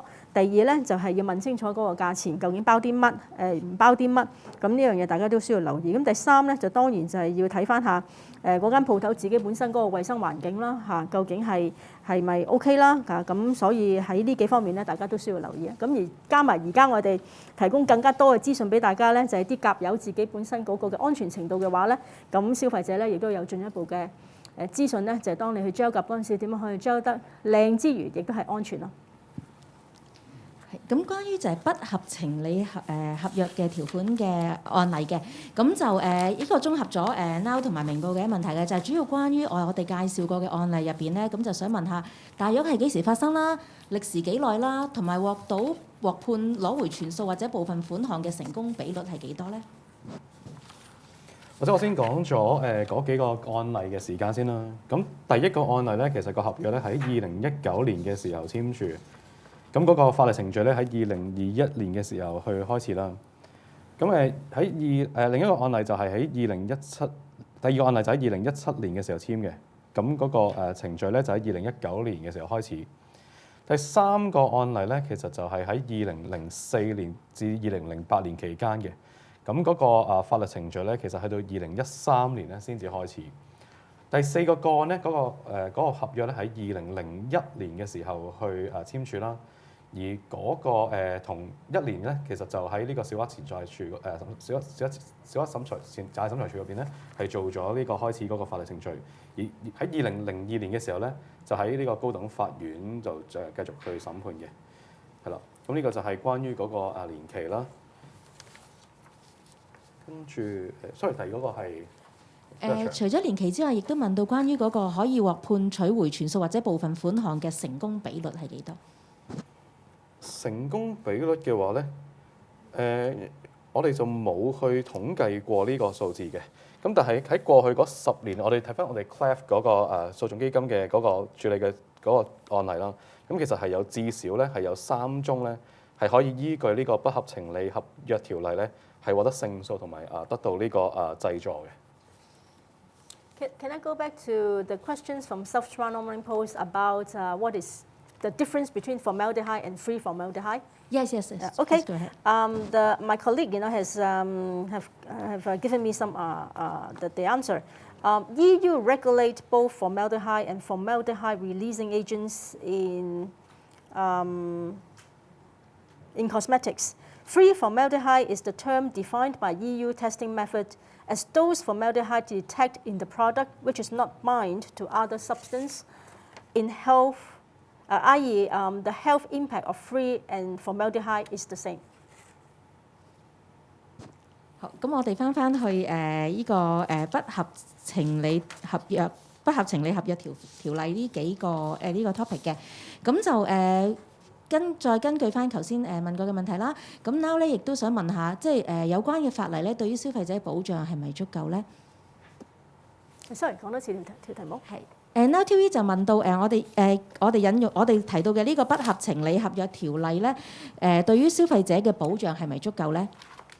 呢個唔係足唔足夠嘅問題，係呢啲保障係絕對係需要嘅，因為咧其實喺好多時一個合約嘅裏面咧，係喺一個消費合約裏面咧，可能都會出現有好多唔公平，又或者係個商戶係意圖去卸責或者係承擔即係有一啲係唔公平嘅條款係加諸於喺個消費者嘅身上。咁而喺呢啲情況底下咧，消費者嗰個議價能力係非常之低嘅，因為嗰張合約就係可以話係一張藍本嚟㗎啦。咁你去想用嗰個服務嗰陣時咧，你就要去接受呢一啲嘅不公平嘅條款，同埋好多時咧，你根本係冇嗰個時間咧，就係去睇清睇楚嘅。咁你就如果你真係想買嗰件嘢嘅話，又或者係享有嗰個服務嘅話，咁你就簽咗落去。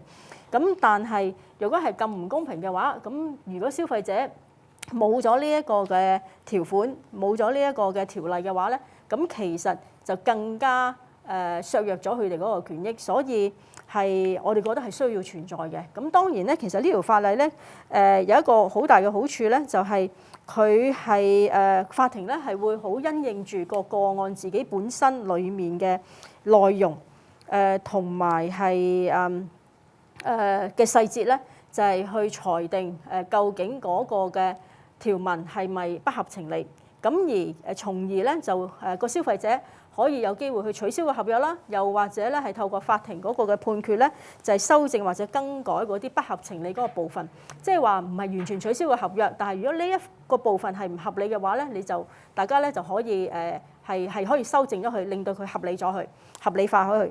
咁所以咧就係呢一啲嘅呢一個條款咧條例咧，其實對消費者嘅權益嚟講咧，可以話係緊要嘅。咁亦都係同其他嘅法例嚟講咧，可以話係相輔相成。譬如話係呢一個呢一個商品説明條例嚇，咁同埋嗰個管制免責條款條例咧，其實有幾條條例咧，大家都可以相輔相成。因為當佢哋將佢嗰個條例管轄嘅地方擺埋一齊嗰陣時，亦都係因應住嗰個案嘅情況咧，咁而去做一個訴訟嗰陣時，係可以透過唔同嘅法例自己本身咧，去令到嗰個嘅勝數咧可以提升。咁所以咧唔可以講話足唔足嘅，其實係必須嘅，係有需要喺度。咁關於商戶用咗呢啲不合情理嘅合約條款咧，近年咧呢一類嘅銷售多唔多出現呢啲咁嘅奇怪嘅條款？包括話消委會收到嘅求助個案啦、投訴嘅數字啦，有冇相關嘅上升嘅趨勢或者減少嘅趨勢咧？嗱，我哋冇一個特定嘅類別係講係有關於呢一個不合情理合約條例自己本身嘅類別嚇，因為咧其實係好視乎嗰個嘅情節同埋嗰個嘅究竟個主訴係啲乜而係去決定究竟佢係咪觸犯咗呢一個不合情理嗰個嘅條約㗎嘛。咁所以咧我哋就冇一個咁嘅類別嘅。咁但係咧就係其實呢啲不合情理嘅條約咧，可以講話喺過往嚟講咧，我哋喺唔同嘅合約裏面咧都係不時會睇到嘅。咁所以咧佢係俾咗個好好嘅保障，咁究竟點樣可以令到商戶去減少呢一啲咁不合情理嗰個嘅合約嘅條例咧？可能係要透過另外一啲方法，就係當然第一喺呢啲嘅訴訟裡面，如果係勝訴嘅話，已經係對嗰個行業嚟講係一個好大嘅啟示啦，亦都係一個警示啦。咁但係喺第二啲嘅行業嚟講咧，都係要不時去監察咧，就係究竟佢有冇一啲不合情理嘅情況。咁而咧就係當發現咗嗰陣時咧，亦都係要及早咧，就係要同嗰啲商戶去講返，同埋係如果係有爭議嗰陣時咧，亦都係要盡早去處理咧，就希望咧係盡量減少呢啲嘅不平等嘅條約咧係要出現咯。跟住落嚟係英文嘅問題嘅。A question from RTHK English News about the ordinance. With the holiday season coming, are there any tips for shoppers to dodge unfair and unconscionable terms? Obviously, when you want to purchase something, you should ask for the contract, and you should ask for as many information as possible in order to assess whether there's any unfair terms exist. But no matter what, for a consumer, usually when you make a purchase, you think about the product or maybe the services by itself, but you hardly to look for the contract. And right now, what we advise you is if you are making maybe a higher amount purchase, it's better for you to ask for the contract to have a look, especially for prepayment like beauty or maybe fitness center. All these are prepayment services. So it's better for you to look into that first before you confirm before you decide whether you want to take up the contract or to source from someone else that can offer a more fairer contract to you. Still from RTHK English News, how about if shoppers is already suffering from these unfair terms? What should they do? It means there are dispute happened already. Then come to the Consumer Council. We do our very best to help you. This is one of our functions, to help consumers to resolve all these disputes when you are facing unfair situations. So we have our online channel for you to file your case, and also you can call our hotline as well, and we will do our very best, to support you. What factors should shoppers take into account when they file charges? File charges against this unconscionable contract terms? So it means they want to file a complaint. Yes. All right. Evidence, a record, is very important because from the past, when we handle different complaints, trying our very best to follow up with the consumers. But if you are missing the invoice, if you are missing the record for us to help you on that, that would be very difficult. And especially for certain cases that involve lots of details in the process, if you don't have a full account of your memory about what happened during that time, that would be harder for the council, as well as in case we refer your case to any enforcement agency, that would reduce your chance of success in getting the dispute settled from the council, and also to take forward to the legal means. So when you encounter this kind of situation, stay calm, obviously, and record it on paper in detail, and also keep the full record. That's probably the best advice we can offer right now if you want to file a complaint, no matter to the Consumer Council or any enforcement agency. Maybe I have one more point to add. It's about the time factor. If you have encountered any these kinds of situations, or you're in doubt, you should consult professionals or maybe come to Consumer Councils as soon as possible. Because when you take it too long, wait for maybe 1 month, 2 months, or even half a year, 1 year, it may regard that you accept the terms already, and maybe it will affect the chance you can to have the civil procedures. So when you're anytime in doubt, you think it's having some unconscionable terms in it, come to us immediately so that you can you can file your cases and to get support for your situation. I think I want to go back to the SCMP questions about PAH. One final remark from our professional team is Neverland. Neverland, because this is a very highly volatile compound, it is readily released to the air when using the nail polish. So make sure you have very good air ventilation when you have your nail being gelled. Because these are very highly volatile. It is a very volatile compound. Remember, for some nail shop, they have individual rooms. So if the individual rooms, they are very poor in ventilation and doing your nail gel, and then probably you have to be mindful about the air ventilation, or maybe instead of doing it in a very tiny small room, it's better for you to do it in the more open area in the shop. So we go back to the Unconscionable Contracts Ordinance article. Question from the SCMP. As we have given out some figures regarding complaint statistics against sales practices involving contract dispute. The council has given out these figures to the reporters. And so SCMP asked for, since there was a drop in these contract disputes complaint figures from 2019 to the current time. So SCMP is asking, is there any reason for this decrease in the amount of complaints? The statistics, that we released is about maltrade practices across different industries, right? Okay. When we there's a 35% drop in the number of complaint cases in the first 11 months as versus last year. I think it really dropped across different industries, except property purchase.